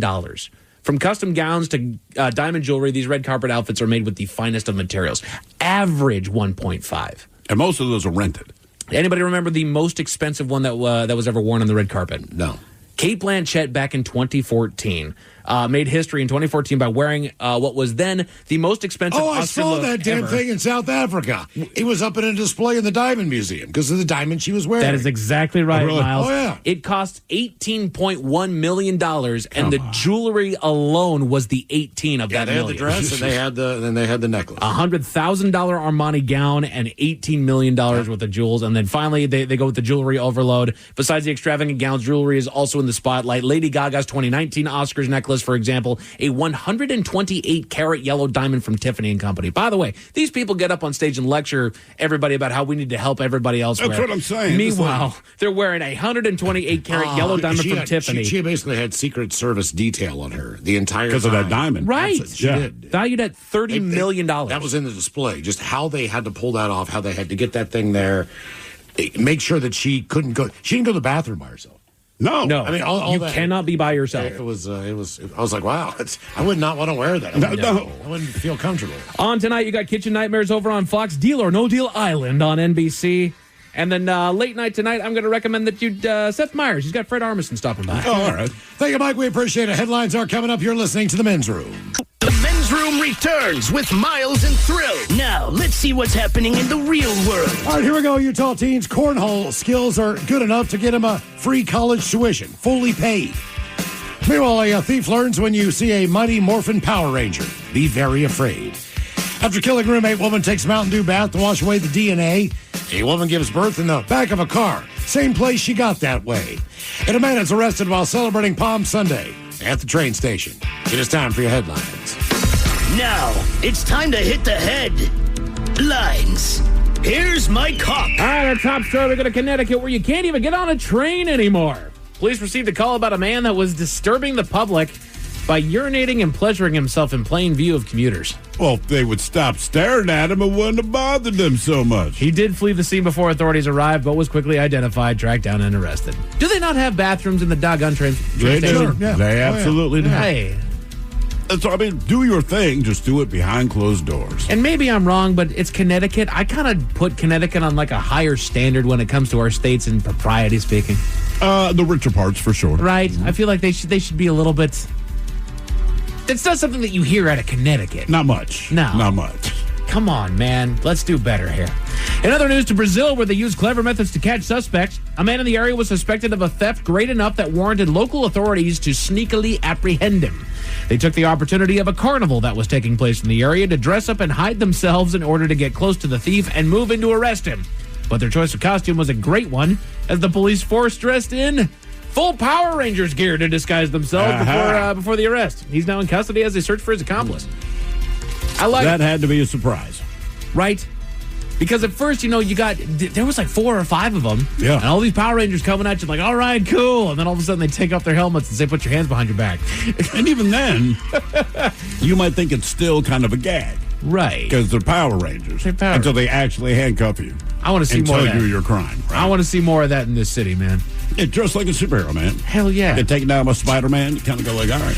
Let's start doing that. As long as we keep the badge, let the officers walk around in like Superman uniforms or Spider-Man or something like that. It's Comic-Con this weekend. This will be the perfect time. Mm-hmm. Incognito, man. Mm-hmm. Dressed like the Predator. Yeah, don't get arrested there. Thor's just going to come out there.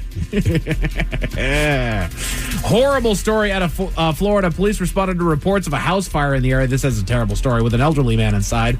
They went in and found that the man had sadly passed, but they also found a bloody knife next to his body as well as a couple of cell phones. They identified the owner of one of the phones and found her wandering outside barefoot with a knife and hammer. Her story with the officers continued to change, prompting them to ask her for a DNA test. Not about to be caught in the act, the woman cleverly asked for a Mountain Dew before she took the test, which she then used to douse herself in an attempt to tamper with it. She's facing charges of murdering the 79-year-old man that she had been living with, as well as several other charges. Is this like something she read on TikTok? Has to. Why would you think, to get rid of the evidence? In the Mountain Dew. Mountain Dew. We'll get rid of your skin. It's like, Lord. We're just going to take your blood, man. She done Mountain Dew on herself. Okay. Mountain Dew, yeah. That's how it happened there. But just in case those stories left a bad taste in your mouth. Thankfully, there's good news. To Ogden, Utah, where one young man beat the odds and found himself in a better situation. He had gone into his freshman year of high school with dreams of playing at the college level, hoping to get a scholarship, but those dreams changed when he fell ill with an autoimmune disorder that made playing the game more difficult, especially at that level. His hopes were dashed, but one fateful family camping trip changed his life. You see, he and his dad had picked up the game of cornhole, even going so far as to enter in a local tournament, and they won the whole thing together. With newfound life, he poured his energy into perfecting his cornhole game and can proudly say that he'll be playing at the collegiate level as he becomes the first teenager in Utah to get a college scholarship for cornhole. Yeah, they're not known for the cornhole. No, they're not. No, they're not. I don't know. Is this nationwide now, the colleges have cornhole teams? I wouldn't be shocked, man. It's on ESPN 8. That's true. And, I'll get suckered into it every once in a while. You bet. Because you can't believe how good these guys are. Right. I know you can get a full ride. It's like darts. It's like bowling. It's like, okay, it's one of those that does require skill to do well. Sure. If you played with a beanbag most of your life, you're going to be good at it. 100%. So much most of the guys. Damn it, Miles. You know what? One more wild story out of New Jersey where the sun came out on a rainy day. A local family was reeling from a loss that they had incurred earlier the morning when they rushed for the car after one of them who was pregnant got the signal that the baby was on the way. The signal. My water broke. Exactly. Mom and daughter jumped into the car but didn't make it too far down the road before the daughter's water broke there in the car, and they were forced to have the baby right there on the side of the road. On the phone with medical staff, the mother was able to bring her granddaughter into the world safely just minutes before paramedics arrived, and it is worth noting that the newly dubbed grandmother had sadly lost her own mother earlier that morning. That morning? Wow. So they were literally sitting around the table. Pregnant daughter was sitting there eating lunch. They're just kind of processing the fact that grandma's gone, and baby's 2 weeks early. Oh, really? Yeah, but there it is. So now they got a beautiful baby girl that kind of hopefully bring a little sunshine on a cloudy day there. Men's Room Sports are brought to you by the fine folks at Sports on What. You got college and NBA basketball on tonight, a late spring training baseball game as well, and your Seattle Kraken are hosting the Minnesota Wild right here at home. Find out where to watch all those games in one convenient location, the Sports on One app. Things are clearing back up tonight as far as your weather, as we'll be experiencing partly cloudy skies and a low of 40. And that brings us to tomorrow, where we can expect a mix of sunshine and a high right around 53. And that is it for your headlines. With that, Mike Hawk is out. Yes, See you indeed. tomorrow for the return of Who Sucks Less. The lovely Jolene is up next. Yeah, that first. But yes, indeed, it is in fact all true. But until next time, please do what you do best. And for Aletha's sake, Stay beautiful.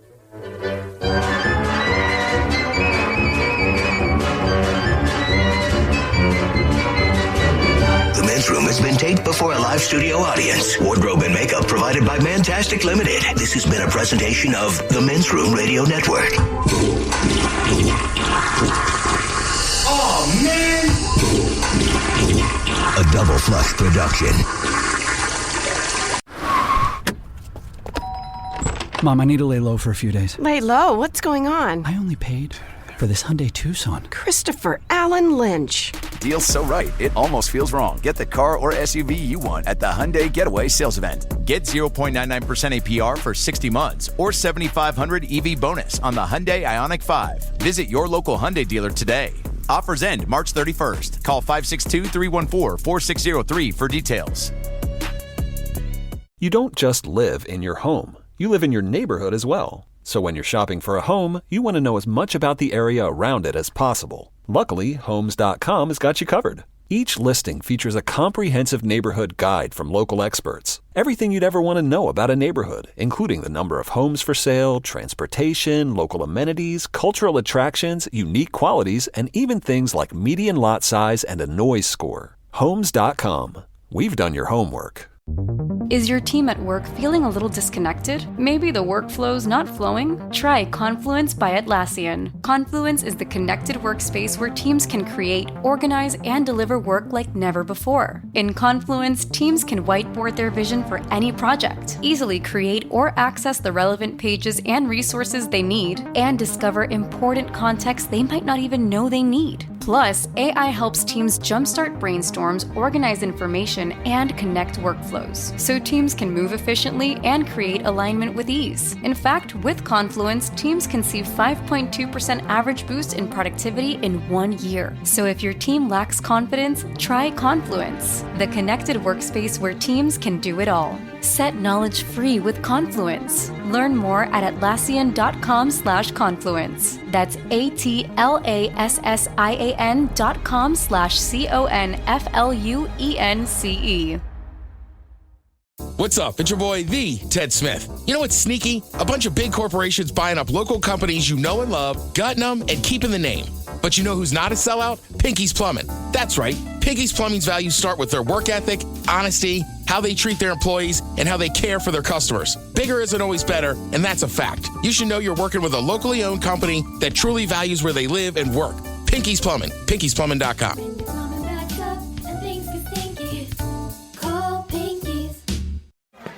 Yeah, sure thing.